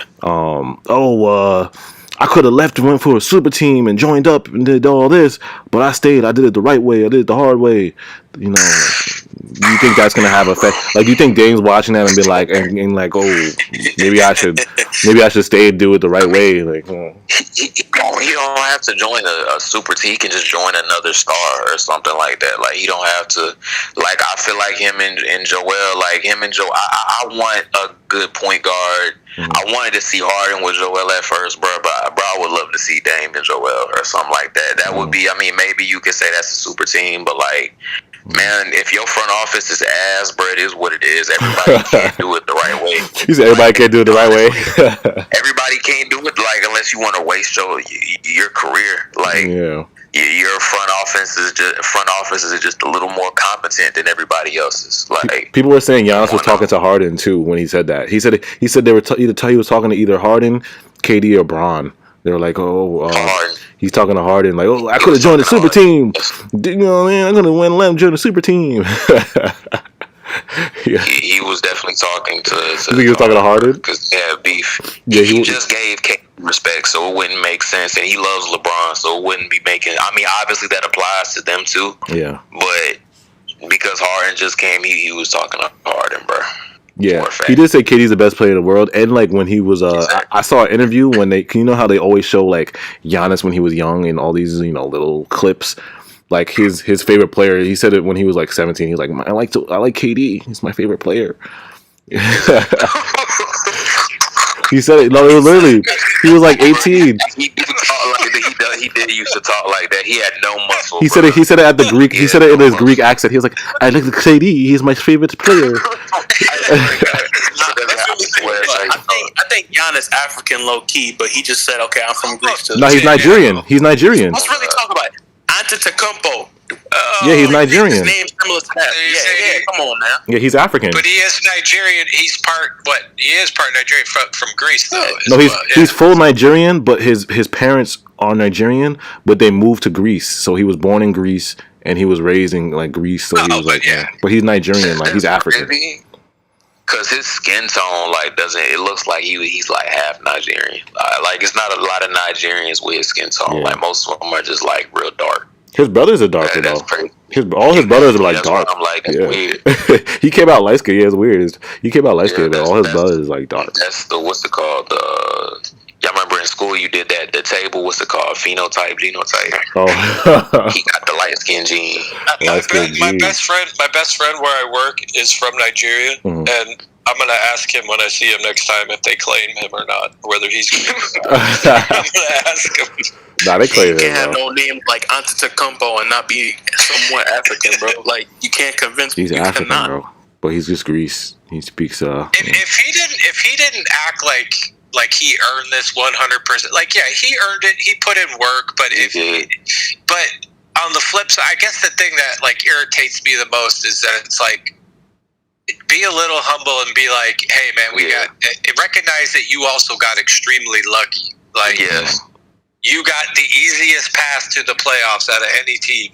Yeah, exactly. Every team you played, their star players got hurt and just made it, and you have it that good at, like, with a team like that, you can't lose like your players. You just can't, because they play well together all around. They have the bases covered, and they are a good team. But you got a free pass, like, exactly.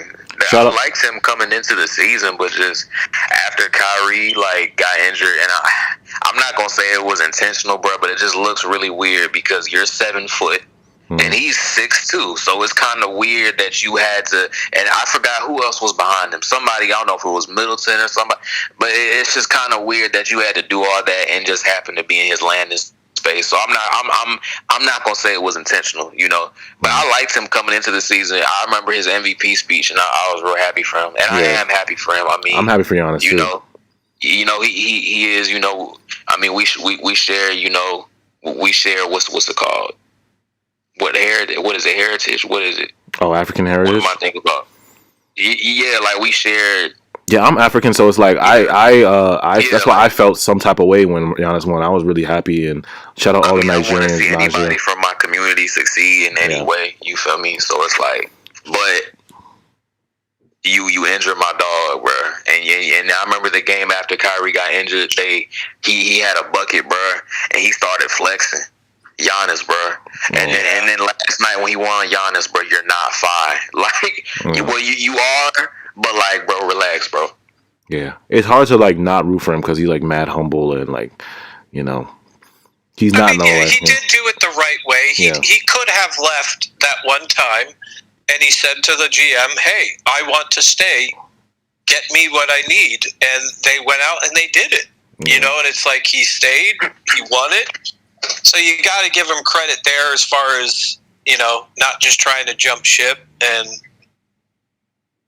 you know, anytime you can bring a chip to a team that hasn't had it in 50 years, that's a pretty big deal.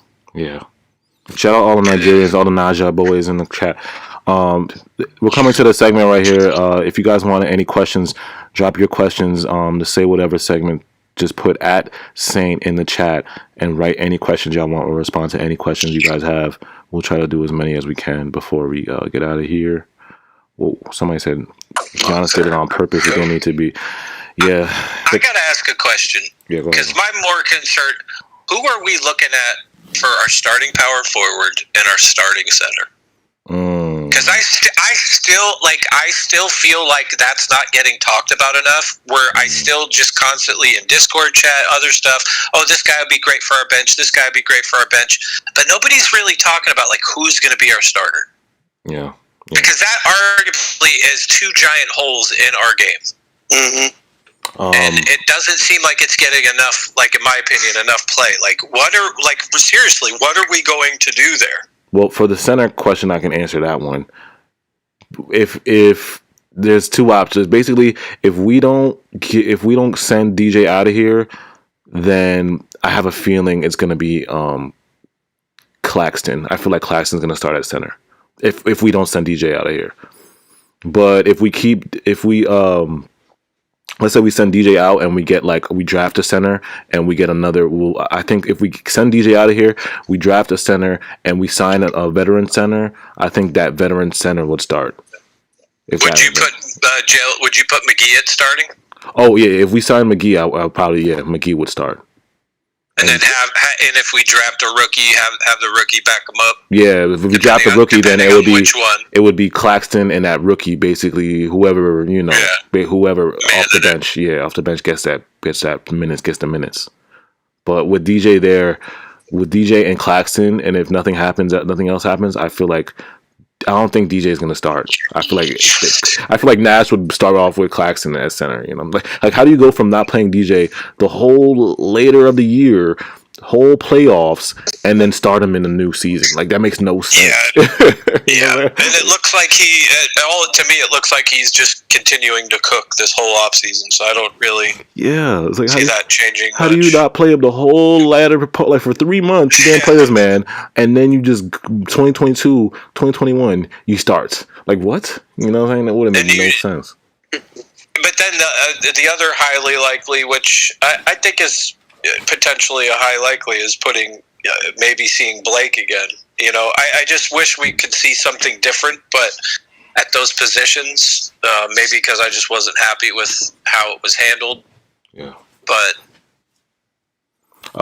that's if we do get Blake back, I could see him starting too. If we do get Blake back, power forward, yeah.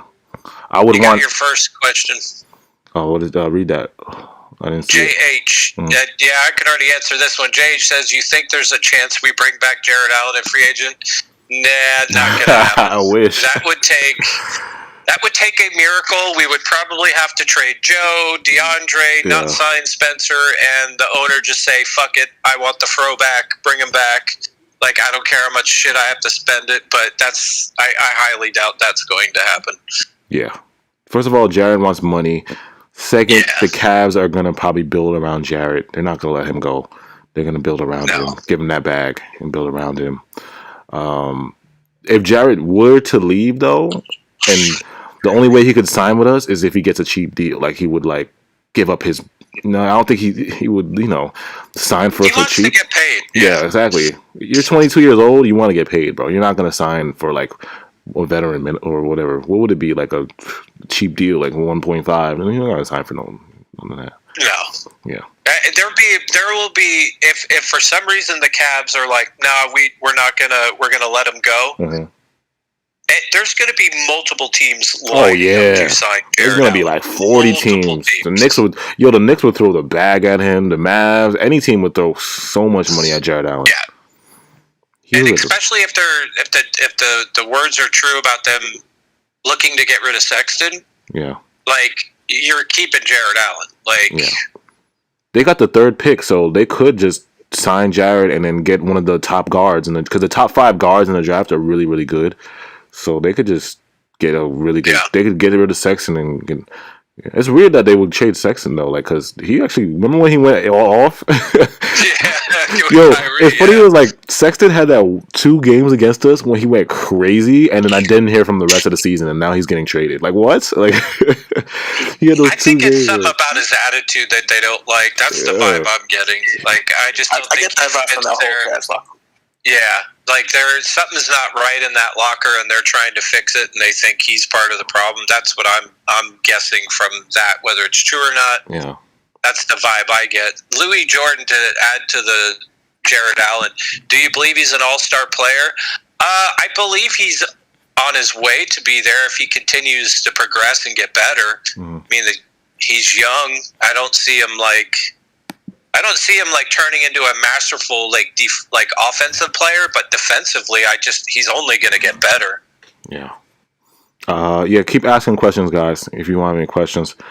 It really hurt losing LaMarcus. Yeah, man, it really hurt, man. LaMarcus was. Man, I didn't want to talk about LaMarcus, man. But shout out to Lamar. Hopefully he's doing good in retirement, man. Hopefully he'll come back and coach or something like that for the Nets. Because Amari Stoudemire is not doing nothing. This man Amari Stoudemire is in Israel every day. Like, come on, son. Help us out here, Amari. Amari should be doing post workouts with Claxton, but he's in Israel doing, I don't know what he's doing. Every time I look at Amari Stoudemire's Instagram, it's like he's in a foreign country. It's like, bro. It almost seems like nobody on the bench, any of the coaches really did anything. Yeah. It's like, it was either he just listened to D'Antoni or he was like, nah, fuck it. Like, bro, you're supposed to be a performance coach. Like, you're supposed to be one of them coaches that help out, bro. Like, come on. Like, you're one of the greatest power forwards in NBA history. Like, you could teach Claxton a thing or two. Like, come on, bro. Like, I could see Stoudemire. You talking about me, Julius? I could see Stoudemire probably going to DeAndre, and DeAndre's like, "Shut the fuck up, get out of my face, don't talk to me." Like, I could see that. Nah, bro. Yeah, go ahead. Hey, you got 2. You got thoughts on Harden, or will the Nets load management next season? Thoughts on Harden? What about? And the Nets. Oh, will the Nets load manage next season? Clarify that a little more, Juice Kid. Juice Kid said thoughts on Harden. I said my opinion on the load management. 100%. I agree that the Nets are gonna load manage. 100%. Of course, they are.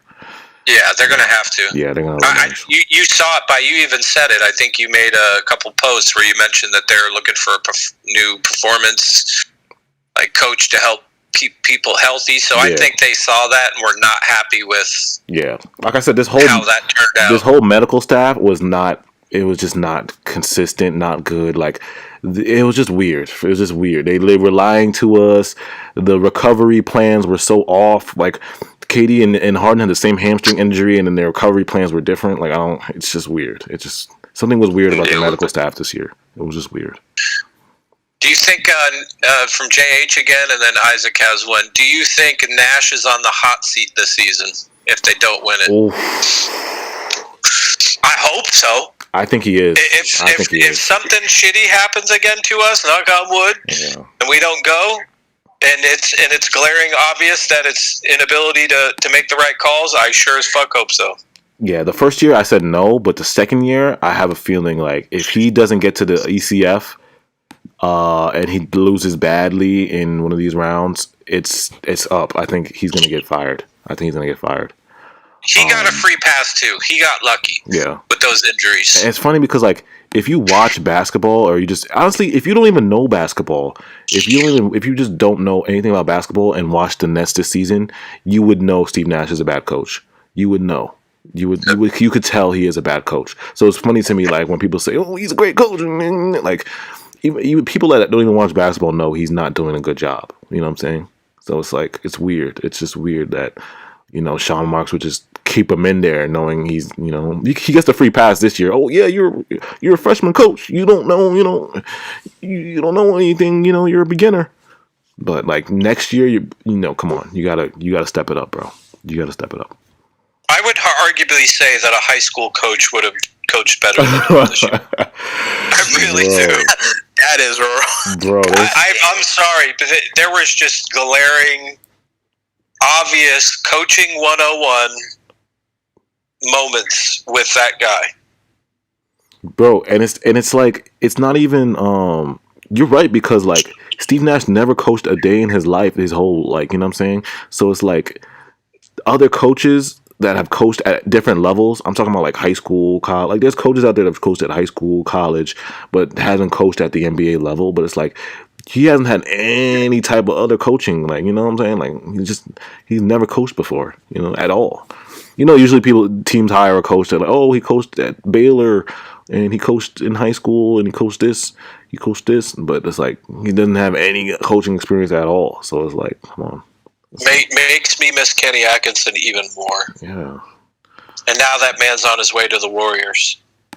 Yeah, man. Shout out to Keddy, bro.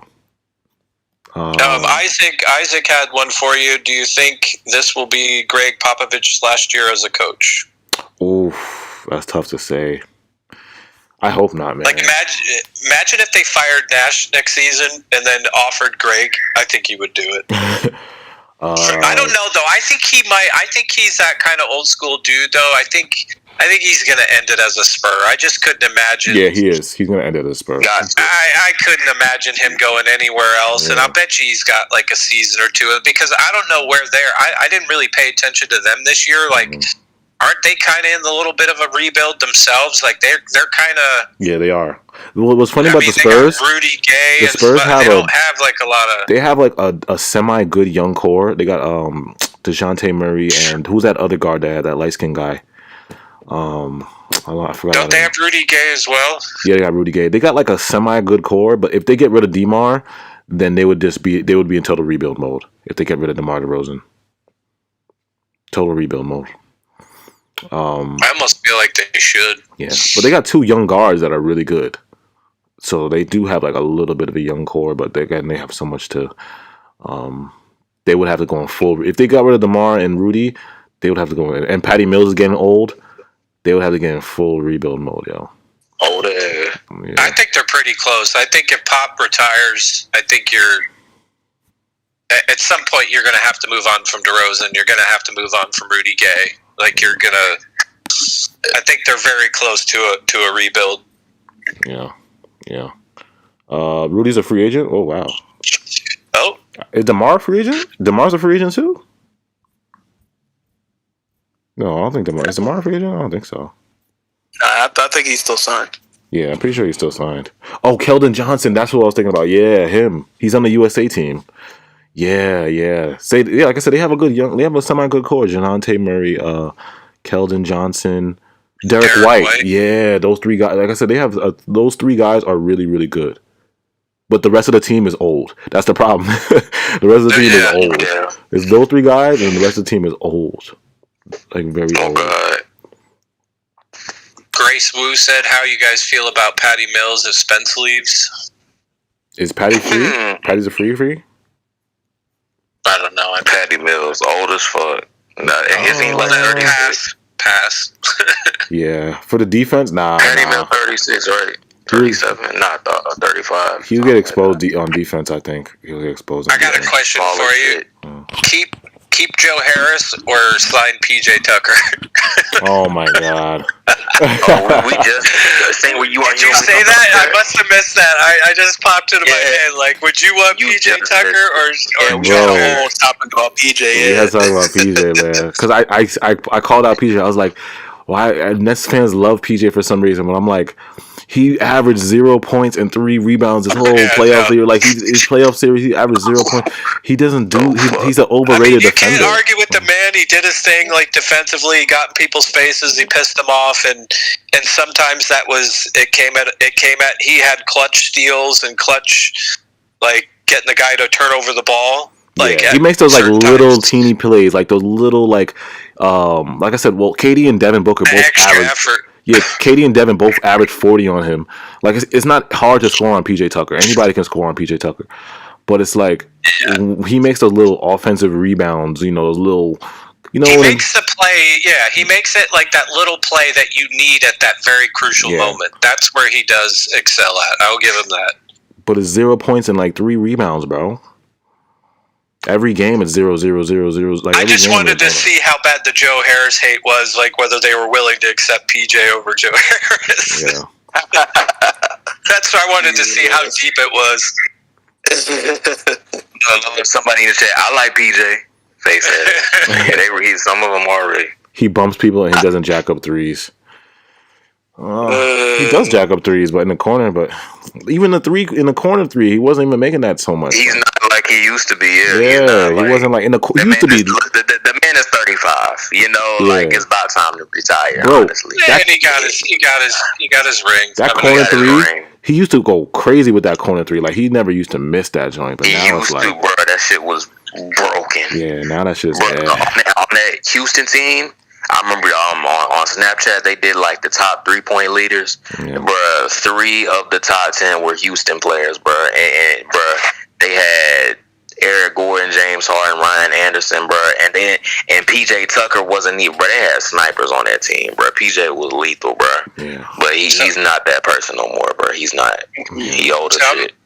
I'm looking at the free agent list. And your top guys, Chris Paul, Kawhi Leonard, Conley, Lowry, DeRozan. So DeRozan is a free agent as well. Somebody, this is a good question. Somebody, shout out to Donovan. He said, what position should the Nets draft first? In my opinion, I would want a big first. I want a defensive big first. I agree. And then in the second round, I feel like we can go wing and a guard. Or if we, wing or guard.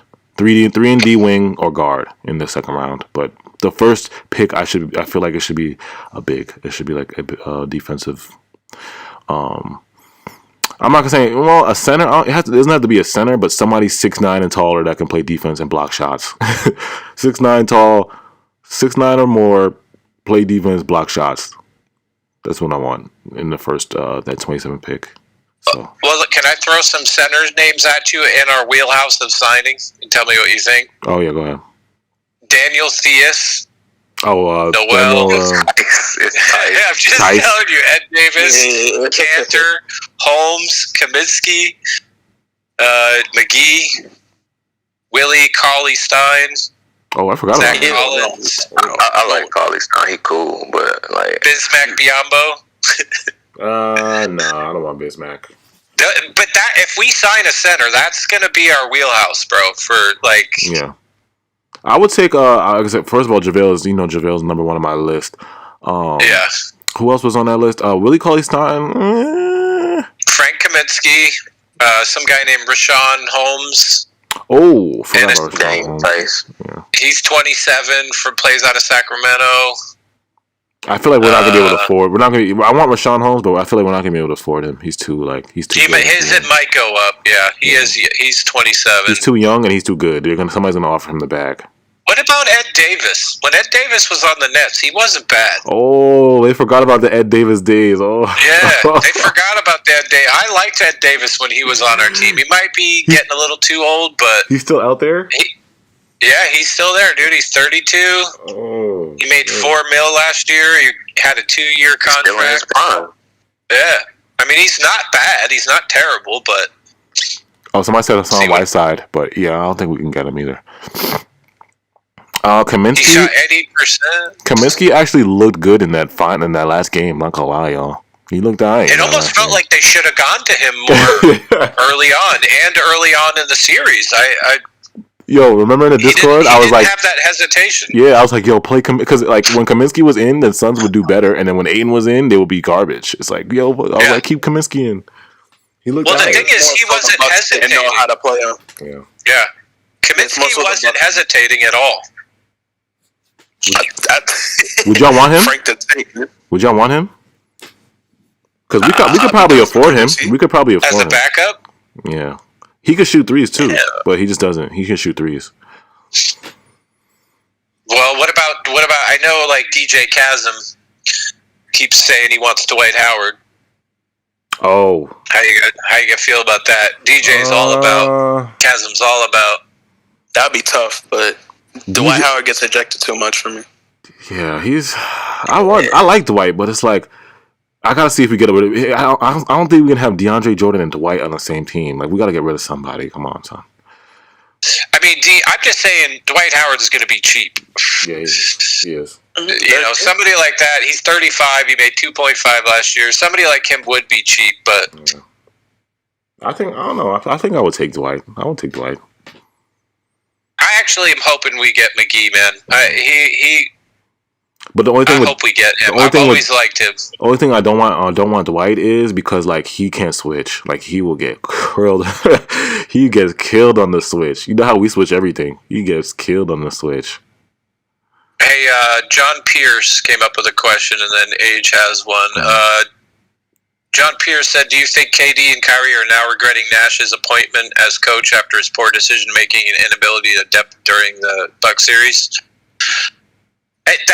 My thought on that is, I think these guys like the fact that they can probably make more of a. See, that's the thing. He's not. They don't want a true coach. I'm convinced that like Harden, KD, and Kyrie don't want a true coach, in my opinion. Like I think they kind of want to be a little more freewheeling and being able to kind of push back, opposed to having somebody that's going to come out there and tell you this is the game plan and have no input back.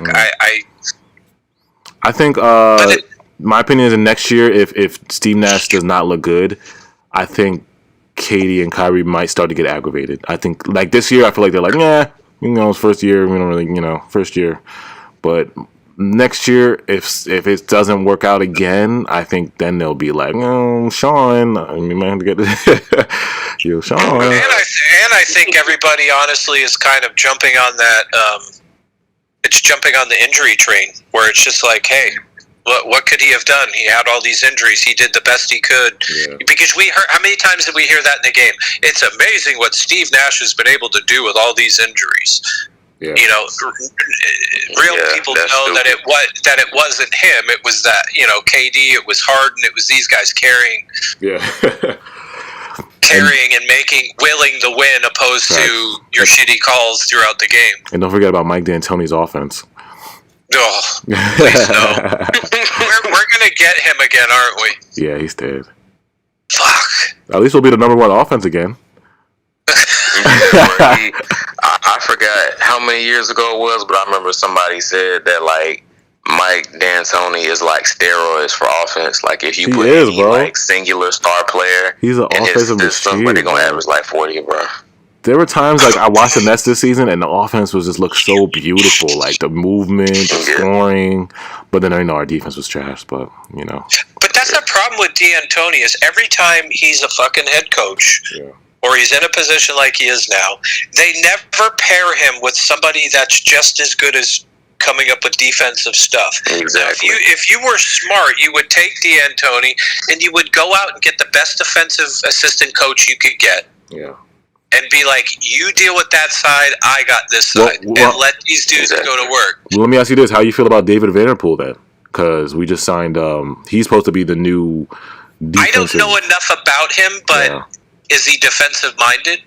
That's the thing, like, what I was confused about, his like, teams that he was on, and maybe somebody got to pull up David Vanderpool's teams. The teams he were on were not good defensively.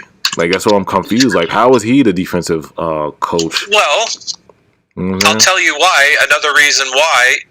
Didn't KD come out and say this dude's like family? Oh, he knows. He said he knows him. Yeah, he said he comes from the same. This dude's literally like family, which I'm not opposed to having coaches that work real well with players. Yeah. But I get a little nervous when everybody around them is a yes man. Yeah. I get a little nervous, and that makes me a little nervous. I don't know enough about him. Yeah.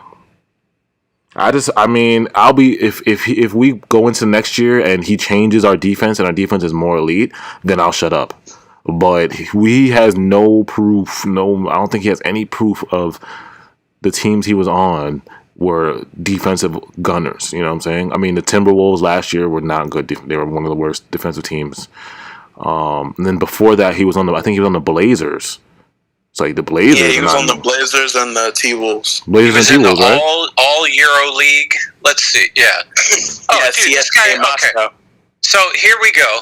He, as a player, then he was Washington Wizards, Kansas City Knights, Scandoni Avellino, Montepaci Siena, and then in 2005-2007 he was in Moscow all the way to 2012. Wow, at least he has coaching experience. 2012, but this is where it comes. 2012 to 2019 he was with the Portland Trailblazers, right, and then he was with the Minnesota Timberwolves.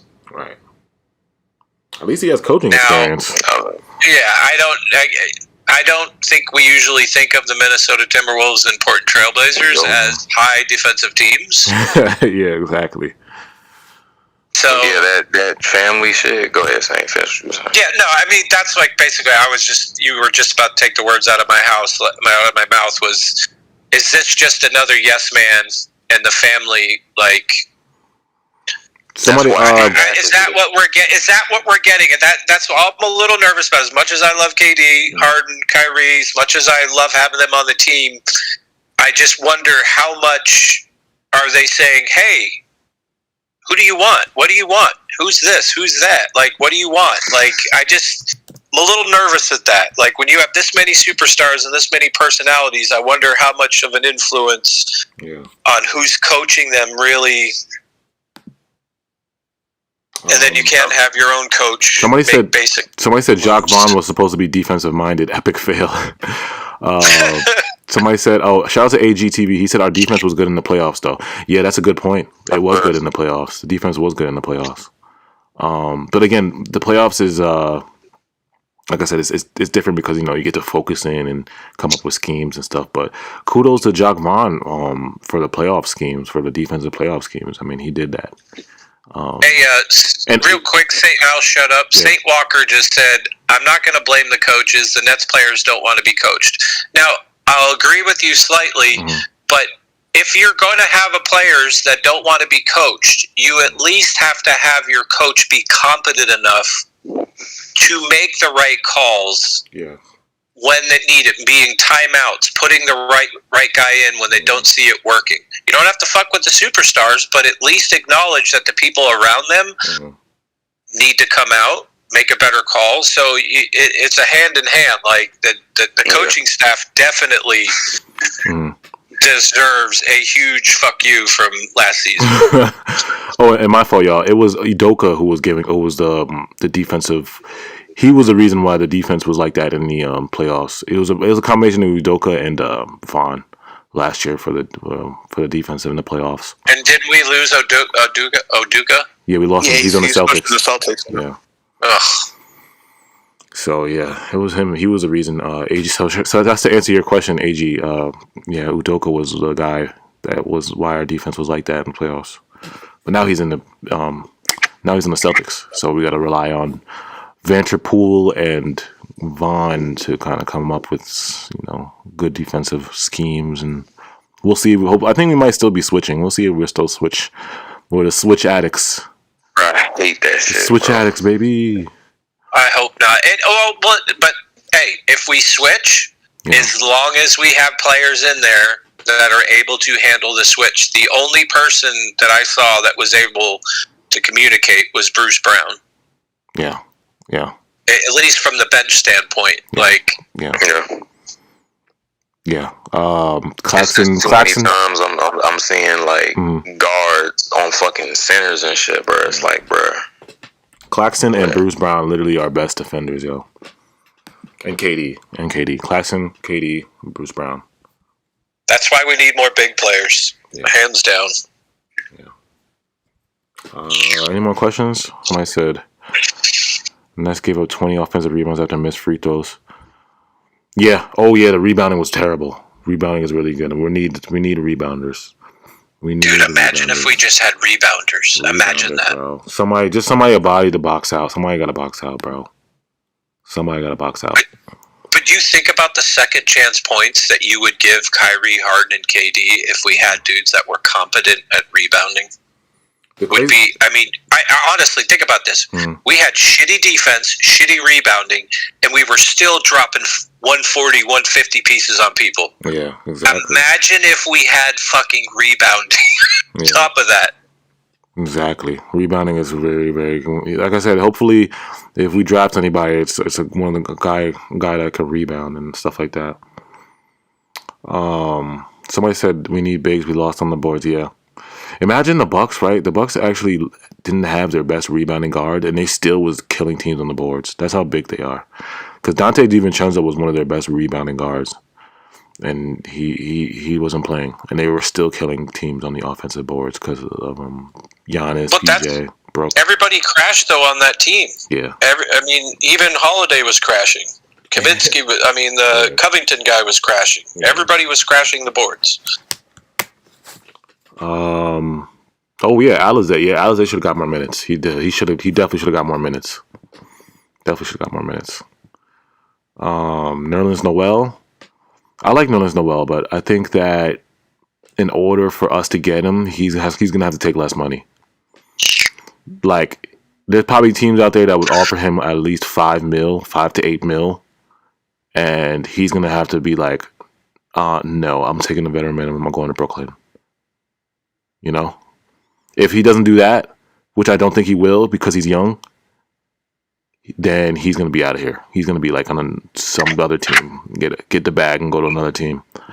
The question is, how much does he like New York? Because if he really loves New York and one of those dudes that's like, I don't want to leave New York, but doesn't want to play with the Knicks, I could see him doing that. But it depends, because there's some players like that don't want to leave either the West Coast or they don't want to leave the East Coast, so they're willing to slide to another team in that state. I mean, that would be a hope, but like Nerlens is kind of like slight build, and does he average, how many rebounds did Nerlens average last year? I don't think does he get boards like that? I know he's an OD rim protector. Yeah, I know he's like the rim protector, but I don't think he gets boards and like that. I don't know if he gets boards like that. Like I said, I feel like Claxton could be everything that Nerlens could be, but I don't know why we just think Nerlens is like, you know. Well, I mean, the reason why I think he does fit somewhat decent in there is because he is 6'11". Yeah. He is young. He does have a little bit of athleticism going on. Yeah.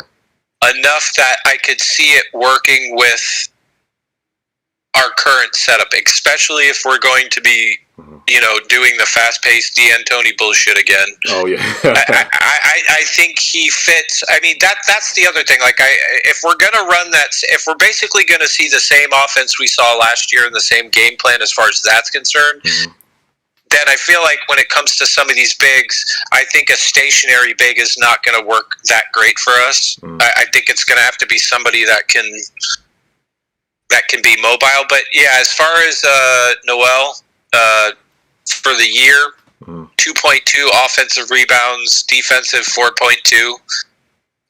His blocks were 2.2 for the year. So he's definitely, I think, more of a rim protector than so much of a defense, like a rebounder. Yeah, like, I'm sure he has games where he gets them, but yeah, he's a rim protector. Like I said, he's not gonna. I don't think he's gonna go crazy on the board. Yeah, but you're right though. Oh God, yeah, he is. He is gonna be able to. These games. Yeah, he is gonna be able to switch though. That's the thing. He will be able to switch.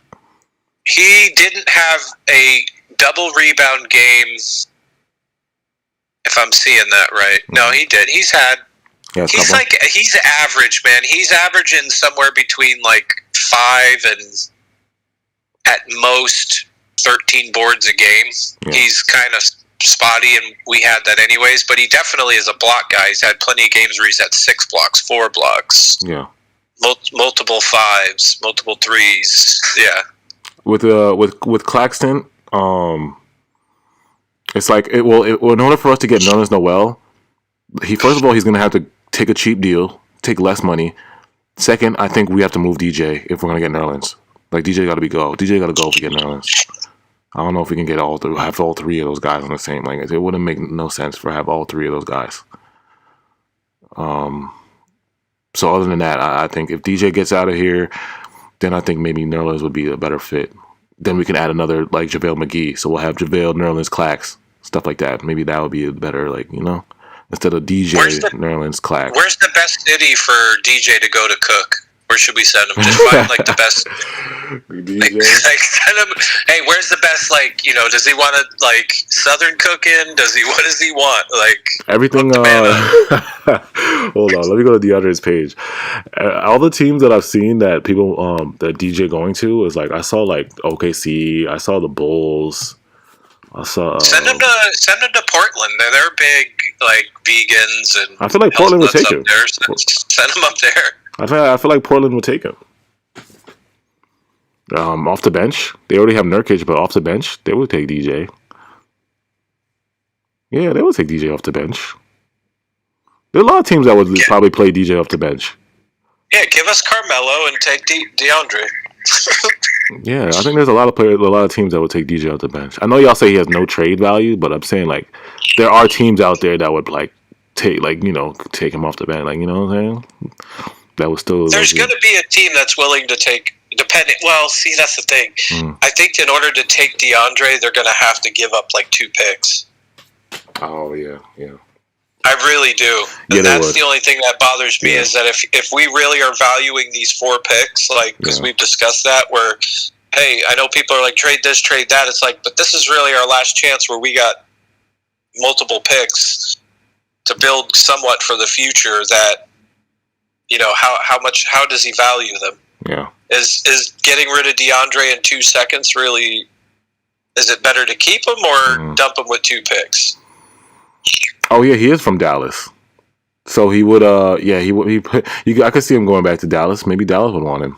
Dallas got cap space, so they could take that contract.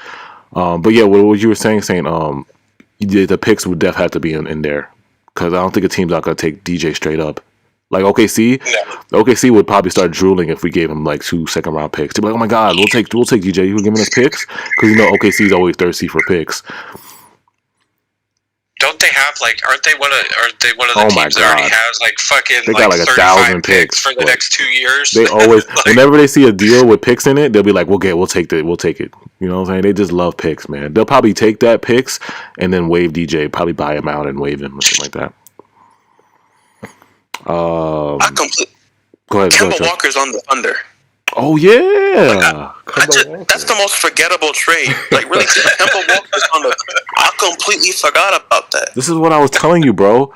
OKC is literally like the death city. Like you can send any washed, super overpaid player to the OKC and they'll take them as long as you give them picks. You know what I'm saying? Send a pick, we'll take them. That's a perfect example of what happened with Kemba Walker, bro. He's overpaid as hell, washed, gets injured every season, and OKC still took him because of the picks.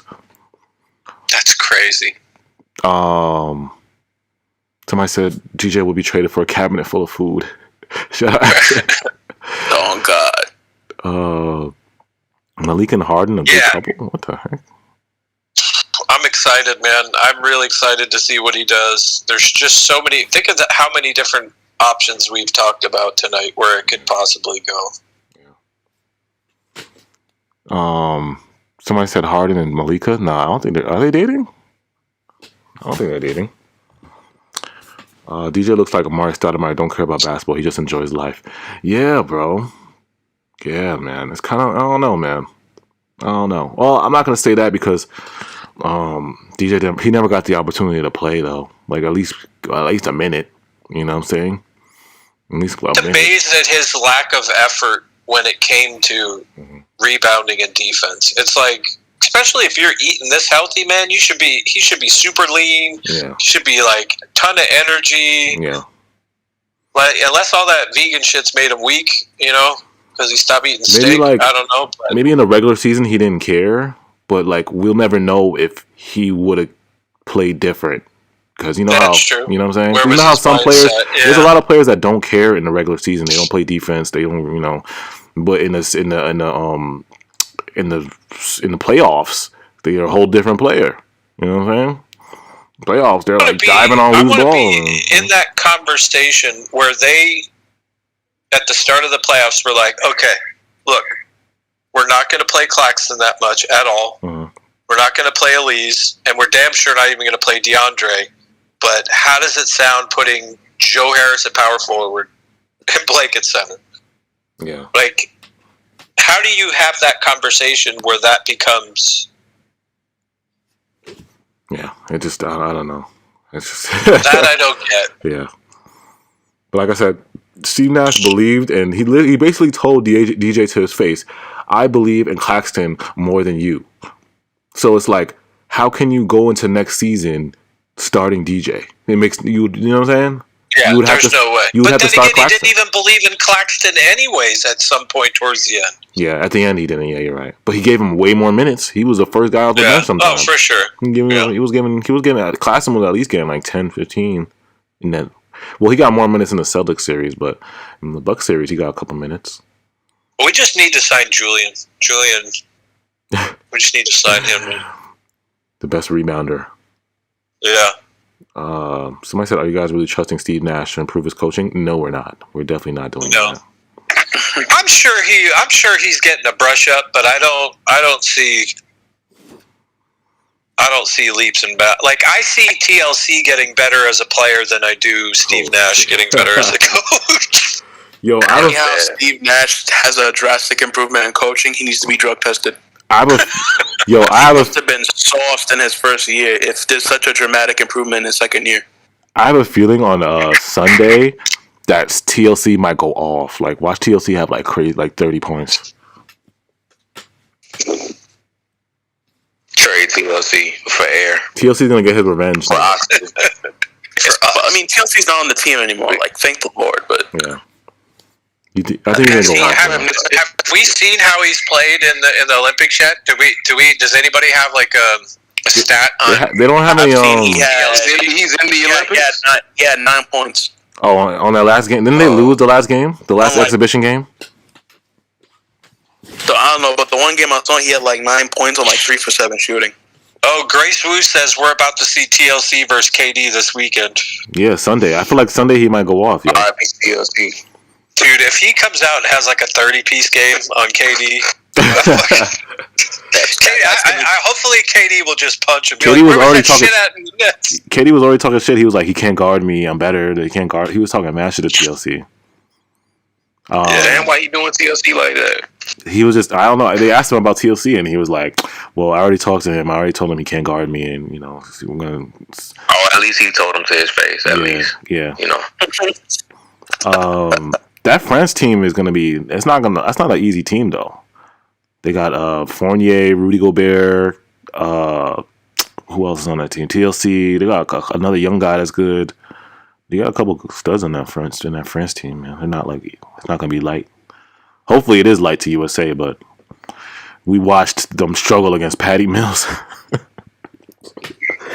We watched USA struggle against Patty Mills. Why Patty Mills was hooping like that is because FIBA rules makes international players play better than NBA players. Because international players, how they play is so different. But listen, we had this discussion where we talked about that, and this is why I think these players are getting a little shocked by these foreign teams. We even talked about this.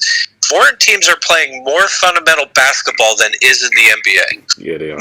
Yeah. That is why you had different.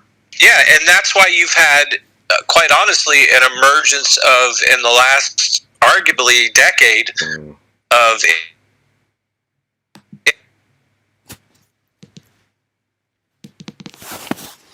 Oh, my bad, y'all. My phone died.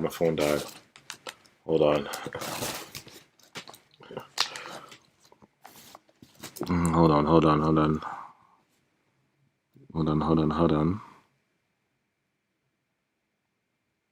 Like, we're struggling sometimes. It's like, because these dudes have been playing pretty much their whole careers together.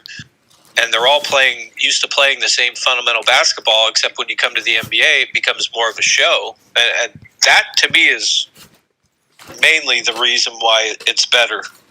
Why these players and those FIBA rules, like, I kind of like the FIBA rules. Like, you know how it's like it's not really ticky-tack fouls, and, you know, I like the FIBA rules. Yeah, I like that shit. That's why I remember Lucas saying that, like, it's way harder to score in those, like, in the league that he was playing in. Yeah. And that's why, bro, if like, I like them rules, bro. I really wish that we could play under them rules, bro. But a lot of players wouldn't be able to thrive under them. Nah.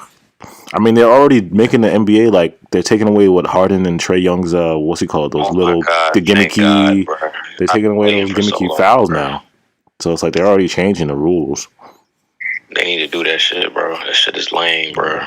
It's just the NBA is so soft now. The NBA is so soft, so it's like watching FIBA is so refreshing to see, like, a foul being really a foul, you know? When somebody fouls you, it's really a foul. It's not no, like, breathe and flop and, foul. And, you know, it's just NBA. It's a shot, like, bro. You know, the flagrant. Everything's a flagrant. You tap somebody on the head, flagrant.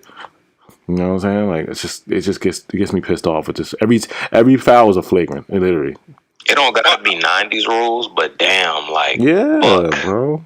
No, you shouldn't. You should never have a player score and then look at the ref, and then the ref calls the foul. Yeah, exactly, God. bro. Like, bro, that shit. I hate that shit. Like, I like having it on my team because it's like you know, Harden. He get buckets off that shit. He averaged like 15 free throw attempts in his 36 a game season. Yeah, but I don't mind having that shit on my team because I mean it's free throws, bro. Everybody get a chance to get a break and shit. We can. It's free throws, but like.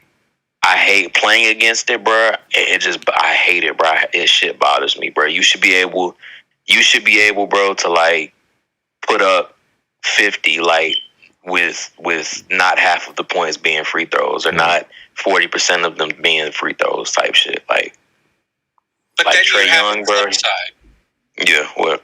Yeah, I'm sorry, but you have the flip side to that now, where you just basically it's either that or you get the complete favoritism of like the ref just waiting to blow his whistle as a guy runs in. Yeah. I mean, you're not getting a balanced approach to it. It's like they're making it softer. They're not letting dudes play. I understand the undercutting foul. I totally get that because that ruins careers. It fucks the game up. I get it, but you're basically letting again. It goes to that thing though. It's like you're letting players.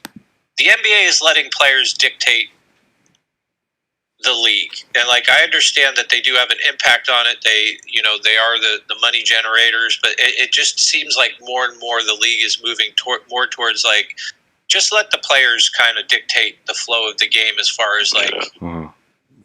Yeah, as I said, like I can't stop. Every time there's a stoppage, it's like it's for the littlest foul. Like it just really gets me tight. That's why like the NBA is so soft now. So it's so refreshing watching like the international basketball because they really officiate at what basketball is truly supposed to be. Like they're putting too many rules, too many little like too many gimmicky things, too many flagrant this, flagrant that. It's like it's just too much of that, bro. Like I need. It's refreshing to see this basketball. I don't like that shit, bro. Yeah, like this. Obviously, what Saint said too, but the part that has always aggravated me the most has just been the scoring, bro. Like the fact that you can consistently not even really go up for a shot attempt and you can finesse the shit. Yeah. And people like Trey Young, bro, he been eating off that shit, bro. He will like, bro. Yeah. Trey Young will have 20 for 20 in a game, bro. Like it's so I hate it, bro. I'm glad that's the first step they need. And it's like even with the officiating in the playoffs, it's like let's say Giannis is coming full steam. I can't hold Giannis without getting a flagrant. You know what I'm saying? Like there used to be a thing called playoff fouls where you don't want people to score. They're trying to take that out. Like everything is a flagrant now. It's like I see Giannis. I don't want Giannis to get an easy layup. I foul him hard. Oh, you gotta review it. Then it's like a 20-minute review, and then it's a flagrant one. Like it's like come on, bro. It's a good playoff foul. I don't want him to score. I've never been a fan of how much offensive players get away with offensive fouls over the defender. Like, there's so many push-offs, hooks, like, just lowering the shoulder, elbows, like, that's the part that irritates me, is that a lot of these good players, like Giannis, like LeBron, a lot of these good players, like these superstars, get away with so many offensive fouls. Yeah. It's unbelievable. Let me answer some questions. Somebody said, do you think Blake's coming back? I do think Blake's coming back. I think, like I said, Blake doesn't care about the money. He's getting that big bag from the Pistons. So we can sign Blake for dirt cheap, maybe like veteran minimum, whatever. So, yeah, I do think Blake will come back. I don't see Blake going anywhere else, honestly. But I know I could be wrong, but I have a feeling he's coming back. He should come back. But if he does come back, I don't want him at that 5. I want us to have, like, I'd rather see Blake at his true position as a 4. He's a 4. I want him to play the 4. He could even start at 4. I just don't want him to be a small ball center anymore. I'm sorry. I don't want to see that next year. Yeah, I'm done with small ball. Yeah, small ball 5. I don't want to see Blake as a small ball 5 anymore. Somebody said the refs are biased for the Bucks. Yeah. That shit was crazy as hell, bro. Yeah. I hate that shit. Giannis and Adam. Jesus Christ. Damn, bro, Adam got a locket around his neck, bro. And you open that bitch up, it's a picture of Giannis, bro. Bro, he is everything. It got so bad. It got so bad that, I mean, maybe it's just my head, but I multiple times would watch Giannis run in, and before the play was almost even finished, he was already like kind of like expecting the foul to be called, and like looking over, and then would just go to the line and get 20 seconds to shoot a 3. Yeah, they call too much. Like I said, in Giannis in the international game, Giannis would not get all those calls that he gets in the NBA, bro. It's like you run into a guy with his hand straight up in the NBA, it's a foul. But you run into a guy with his hand straight up in FIBA, and they're like, okay, we just ran into a guy, like, you know. It's like Giannis was literally running into players, and it's like, oh, okay, foul. Like even before he even touches him, foul. Like you gotta let that contact go. Like when he gets hit in the arm or raked on the arm, that's when you call it. But like him just bodying up, it's like the NBA thinks contact is like automatically a foul. Like contact is part of basketball. Like bodies are gonna bang. Yeah, bodies are gonna hit each other. People are gonna fight for position. It's like everything is not a foul. Let me read some comments. How long have we been on here, yo? We've been on here for a minute. Sean Marks has never been able to get a true center. Hopefully that changes next year. Well, we had Jared. Well, we've had Jared. No, we had Jared Allen. We drafted Jared Allen second round, and we we had Brooke. But that might have been before. That was before Sean, right? Yeah, that wasn't Sean. That was before Sean. I'm kind of happy for Brooke. I'm not gonna lie. As much as I hate to see the Bucks win, I can't hate on Brooke, because Brooke was always class. Yeah. He was a mainstay for us. Like when there was nothing to look forward to, you had Brooke Lopez. Yeah. He always did the best. The dude changed his game when it wasn't working anymore, and when he saw that the stationary big shit wasn't working, and he put in the work and started hitting threes. Like, so I'll give him some love. You know, it'd have been nice to give him a ring with us, but you know, he's somebody that deserves it.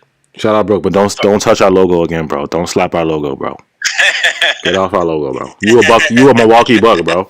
You a Milwaukee Bucks now. What would you guys consider DeAndre Jordan a true center? Because Sean Marks got DeAndre Jordan.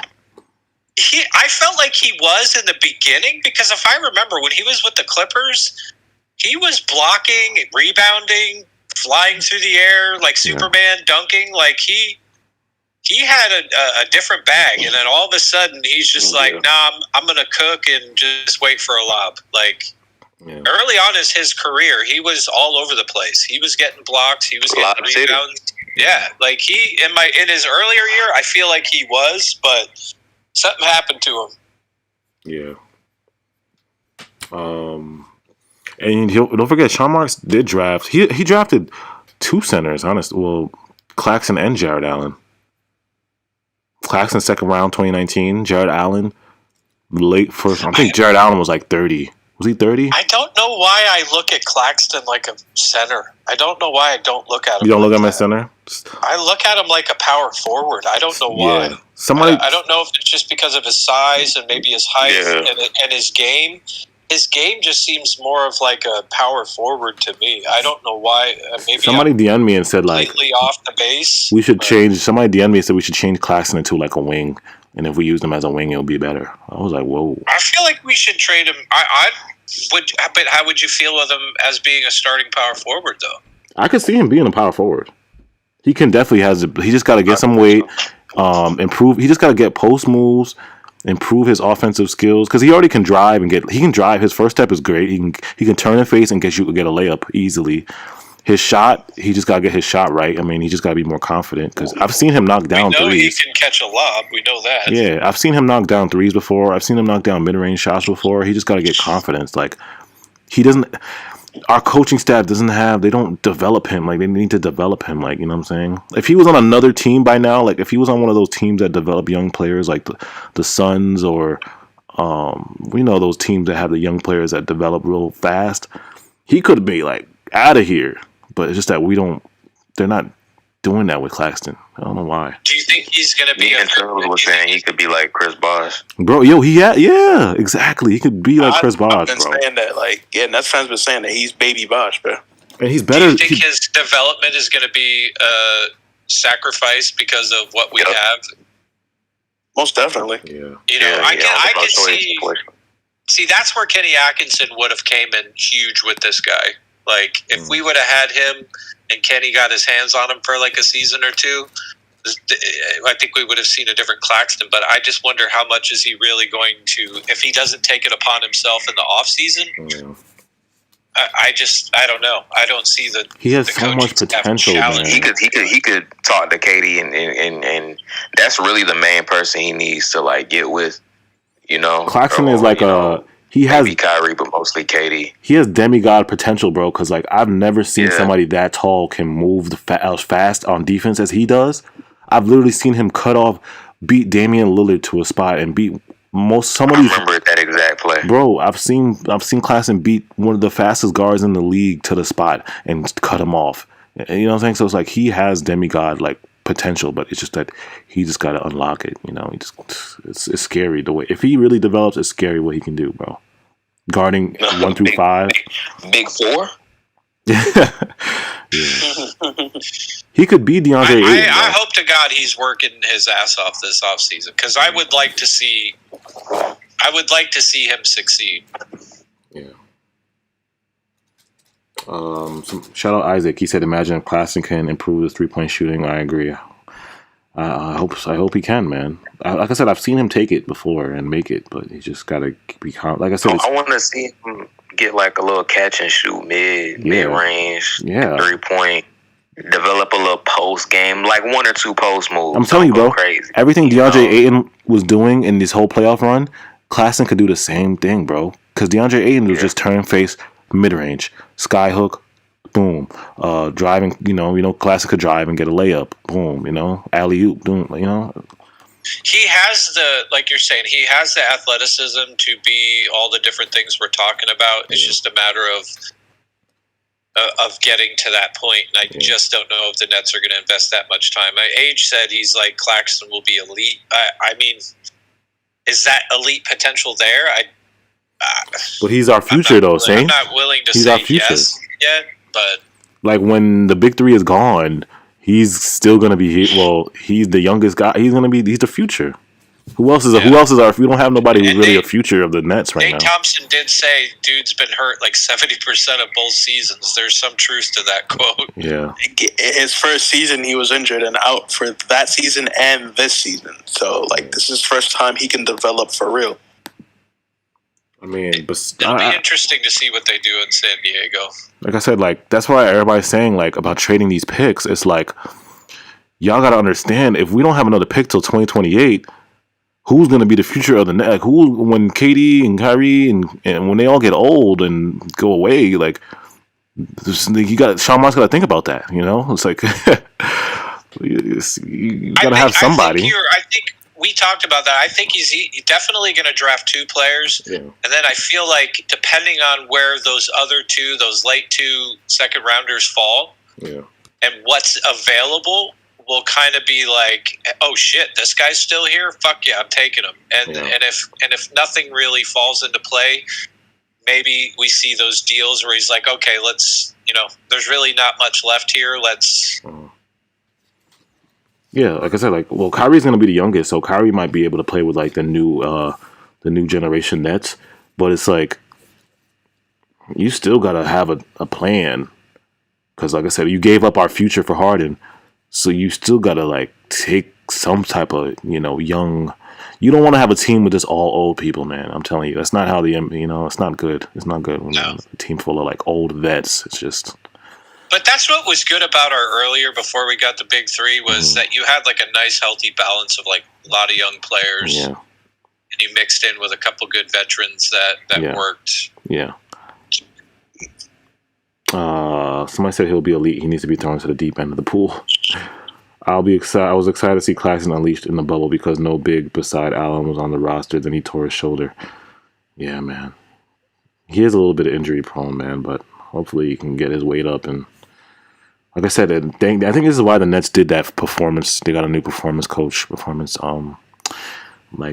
gotta have guys in there to develop these guys' bodies. And honestly, I wish whoever is the Bucks performance coach, or whoever's their trainer, medical guy, whoever is training the Bucks, like, we need them over here, because those guys do not get injured. I don't know, like the way they built up Giannis. And the way they built up these guys on the Bucks is like, these guys don't get hurt. So Giannis had to have taken something, dude. He had to have taken some Lance Armstrong shit, because I think it's just because he lifts though, bro. No fucking way that dude's knee bent like that, and then he was like fucking doing hopscotch like fucking a week later, and fucking just dunking, and it was like, are you kidding me? Like, I'm sure the dude's like exceptionally built. He's got great like training, all that stuff, and I mean, he's that kind of guy. But that was almost kind of superhuman for him his knee to bend like that, and then be able to. It's those African bones, bro. I'm telling you, African bones. Well, if I take history at its lesson, life began on Africa, and all the continents split, but I didn't get none of them fucking genes. That's not fair. Oh man, nah, it's crazy. He is that's why they call him the Greek freak, bro. He's a freak of nature. Yeah. If that's like anything, that to me is the biggest MVP thing of him this playoff series, is to be able to come back from an injury like that and then go out there and put up 40, 50-point games and just fucking dominate with. Yeah. It's not fair. Somebody said whoever worked on Giannis. Yeah, whoever's Giannis' trainer or whoever's the Bucks trainer. Like I said, he did a really good job of building up Giannis. Amazing. Bucks so fun to watch. I really want Dinwiddie back. Look what happened with injuries this year. Whoa. Scroll back up. What was that? I saw a bunch of bathing suits on the left side. What was that shit? Nah, this is. I was looking up at Claxton's. No wonder Claxton's. I was looking up Claxton's tagged pics, and I was like, why are there like mad girls in these tagged pics? Hold on. There's like a lot of girls, there's girls tagging Claxton in his pics and stuff like that. Hold on, look at Joe Harris. Look at Joe Harris. What the heck is this? I might get banned for putting this on the. What the fuck is this? Why is Claxton tagged in this? Because he was probably in the middle of it. Wait a minute, what is this? Why does it look like John Cena? Nah, this is weird, yo. Why is Claxton tagged in this stuff? I don't know. Keep going up. Wait, who is that? What the fuck? Who is that? Who are these people? I don't know, bro. Right there. What is that? Yo, Asia, you're gonna get demonetized. Bro, like I said, is that a girl? No, that's a girls. Those are all girls right there. Yeah. I thought, those are all girls. Was that a black girl or a black guy? It was all girls, bro. Like I said, Claxton. Claxton's tag. This shit became Nets After Dark so quick. Courtesy of Claxton. Claxton's tag pics, bro. I was looking through Claxton's tag to see if he had highlights, and it was like bad girls in these. They're like, why is Claxton tagged in these girls? Yeah, like what? Just random basketball drink. Like, who the fuck is this? Who are these people? Yo, what the fuck is Yo, Claxton, so weird, so random. He probably has like girls that love him. Selfie and tag Claxton. What the fuck? Girls probably love him. That's probably why. Girls love that blonde. It looks like is like Claxton like a basic bitch kind? Like, is he just like kind of normal? Is he out slaying shit? Just he keeps everything on the low, yo. He be keeping everything on the low, like. You don't really like see him like outside and stuff like that. The only time I seen him like post to this year was like he got tatted on. He got his back tatted. That's the only thing I seen him post. But everything else, he's just been like, you know. I think he's getting high as shit right now, personally. He probably is. He's probably smoking up. He has to. There's no way. Yeah. All right, yo. Oh damn, how long we been on? It's been 3 hours. It's been about to be 11 now. Damn. All right, yeah. Let me get out of here. It's funny because we don't do these often. That's why it's like we could go like for 4 hours and shit on this.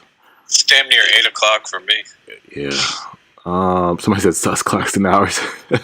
Shout out everybody that's in here. Shout out everybody that stayed for the whole stream. Like I said, appreciate you guys. Draft next Thursday. Big day. I mean, we're excited. Everybody's excited. So stay tuned. I might have the watch party. I might turn my webcam on for that. I don't know. I might turn the webcam on for the draft party. I have my BrooklynNets gear on. Got my jersey on for good luck. You know what I'm saying? Got to. My Brooklyn. I wonder if on your stream, like, say, if one of us shares our screen, and you click on to view screen in we can do like a zoomish. If you want to do like a zoom kind of, we can do like the zoomish thing if you want to zoom it. Well, yeah, you could do that, but also, like a Zoom panel. But you could also do. I don't know if like for instance, here, like I share my screen right now. I know what you're talking about. Because on Zoom you can share screens and stuff like that. Or even and in Discord right now I could go live, right? Yeah. Like when I would stream games and shit. Yeah. I think you can click on it and share it, and it would come through your OBS. I wonder if that too. If you ever wanted to just like, check out Julian and his Florida get up and. Yeah, like I said, we'll talk about that. I'll hit you guys in the chat about that. If y'all want to do that. Do the panel, do the little panel, Somebody said, yeah, we're going live for the draft. Yeah, we are. I'm telling you, if we go panel video, that's gonna probably be some funny shit because I'm pretty sure like we're all gonna clowning each other. Like everybody in chat's gonna be talking mad shit. It's gonna be like somebody's that's what you guys look like. Oh, these is what you guys look like. Got you. Put on my best clothes, get a haircut. I'm gonna be wearing mad Nets gear. Like I just because I don't want to mess up the draft. I don't want to I just feel like you just have to put on the gear for the draft. Like you just have to. I'll put on my Nets hoodie and my hat. Just chill. Weird. Somebody said you can do it off Discord. Okay. Yeah, you can show your video cancel on Discord. Oh, turn on camera. Yeah, video. There's you could do it on Discord. Okay. I just gotta figure out how to connect it to the YouTube. Yeah, we'll figure it out. Yeah. You got 1 week. Yeah. Yeah. Appreciate everybody's in the chat, man. You guys have your last words? I got a long last words, but Paul. Yeah, I want to listen to this one because I have a feeling it's going to be a lot of fucks in it. But it's not a fuck. It's just like a conclusion to the whole Giannis versus KD. Giannis, you're not far, and we gonna be back on draft night. Y'all like the video, like the stream. Appreciate y'all for coming out, even though it was like a surprise. Yeah. Shout out to my co-host. Shout out AJ. You feel me? Charles, yeah, go ahead, Charles. I'll just because Chubbs. I want to hear Chubbs. I'm glad you. I just caught me off guard. I hopped on. I was excited to see it, so I'm glad. Yeah, shout out to all you guys. It's been missed doing this, so it's always nice to have it pop up. I'm just where I'm at right now is I'm excited because thank God the finals are over. I don't give a shit who won. And it starts now, and I'm starting to get excited. We got a week till draft, and then the ball's going to start rolling, and it's going to just be nice to kind of see where this goes with who we're going to pick up. Like, this is the part I'm ready for. Like, now that this is happening, we start drafting and signing. I can handle the wait. It's just sitting here watching these motherfuckers play a star asterisk finals. And just sitting at home waiting to find out like who's going to be on the team, what we're going to look like, and now it's about to happen. So I'm excited. This is where it starts. So I don't know. Outside of that, I'm ready to hear Chubbs. Now, so to put the nail in the coffin for this whole Giannis versus KD debate, to play devil's advocate, because like I felt like for the good amount of stream we were just trashing Giannis. In today's league where Kawhi and Paul George are on the same team, LeBron and Anthony Davis is on the same team, Kevin Durant, James Harden, and Kyrie are on the same team, for Giannis to get Chris Middleton and Drew Holiday and then be told to ball up and try to beat those guys, I mean, he got it done. Yeah. But with context, everybody was injured. And in our season, like series, 2 of our stars were out. And when it was very clearly shown, if 2 of our starters were healthy, we would have blown y'all out the water. Yep. And not taking anything away from Giannis, because he hooped his ass off in that game 6. That was a wonderful performance. Yes. But you cannot tell me that he is better than Kevin Durant or LeBron James. Look at the teams LeBron and KD have been eliminated from in the playoffs. That Boston Celtics team with KG, Paul Pierce, and Ray Allen. Grit and Grind Memphis. San Antonio Spurs with Parker, Ginobili, a young Kawhi Leonard, and Tim Duncan. Yeah. The 2011 Mavs with Dirk Nowitzki playing out of his mind. The Heatles. Who else? Preach. LeBron in the finals. That Spurs team, that was a team too. He got swept. Hall of Famers, bro.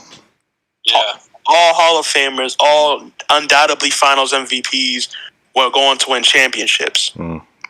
R.I.P. Kobe. May he rest in peace. Yeah. Let's even go on LeBron. Look at the Warriors teams. Yeah. Look at on Kevin Durant's side. He lost to Steph Curry Warriors when Steph was in his 2016 MVP year. Preaching right now. And even with the Memphis Grizzlies, Gasol won the DPOI over LeBron James. So just looking at all these teams that these 2 players have gone through and to still rise to the occasion and to drop crazy numbers, to then look at Giannis losing to Tyler Hero, Duncan Robinson, and Jimmy Butler.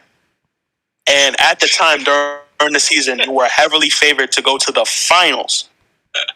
And to damn near get swept. Yeah. You put LeBron or KD on any of those series where Giannis lost, they weren't going to lose that. Even the Toronto, you put LeBron with that Bucks team, KD with that Bucks team, they were going to beat those teams that Giannis lost to. Thanks. And this is the sad part with Giannis. What we love him for today, we will crucify him for tomorrow. And that's one thing we need to remember if he fucks up next season. What we love him for, we're going to praise him for. What everybody's going to ride him for, saying he's the best in the world, they're going to be the same ones to say, this is why he's not this or that if he fucks up next season. Well, but that's the state of... I agree with you. But that's the state of, like, most, like, social media and media. It's gotten out of hand where it's like they praise him now, but the second Giannis and the Bucks hit reality next year against teams that are not injured in the playoffs, that's good. Oh, see, I told you Giannis is not that guy. I think Giannis honestly is that guy, but I don't think his team is that team. You get what I'm saying? Like he is an amazing player all around. He really is, like hands down. But you got lucky. You really did. And if people can't acknowledge that. And granted, I'm happy for you. You did it the right way. You didn't say, oh, I'm gonna just go to this team and break the league a little bit, get my 2 rings and see where I go. Like, you did it the right way. But just know, you were a literal centimeter of a man's God-given genetics being on a line from being out in the second round again. Just know that. Then that's going to be my last words. Night, y'all. Appreciate it, man. Later. Thank All you, right, man. AJ, thanks a lot, bro, too. Appreciate it. Nets Nation, you guys have a good night. Nets Nation, man. Make sure you guys, I pinned the Discord. If you're not on Discord, make sure you get on there. It's basically Net server. Make a Discord and download the app. Also, if you don't follow me on Instagram, follow me on Instagram at NetsKingdom711. And I'm on Twitter now. Follow me on Twitter at NetsKingdomAJ. Appreciate everybody. Appreciate Nets Nation. We'll be back very, very soon. Very, very long stream. So God bless you if you watch this back. If you don't, it's okay. We'll still be there. All right, guys. Peace out.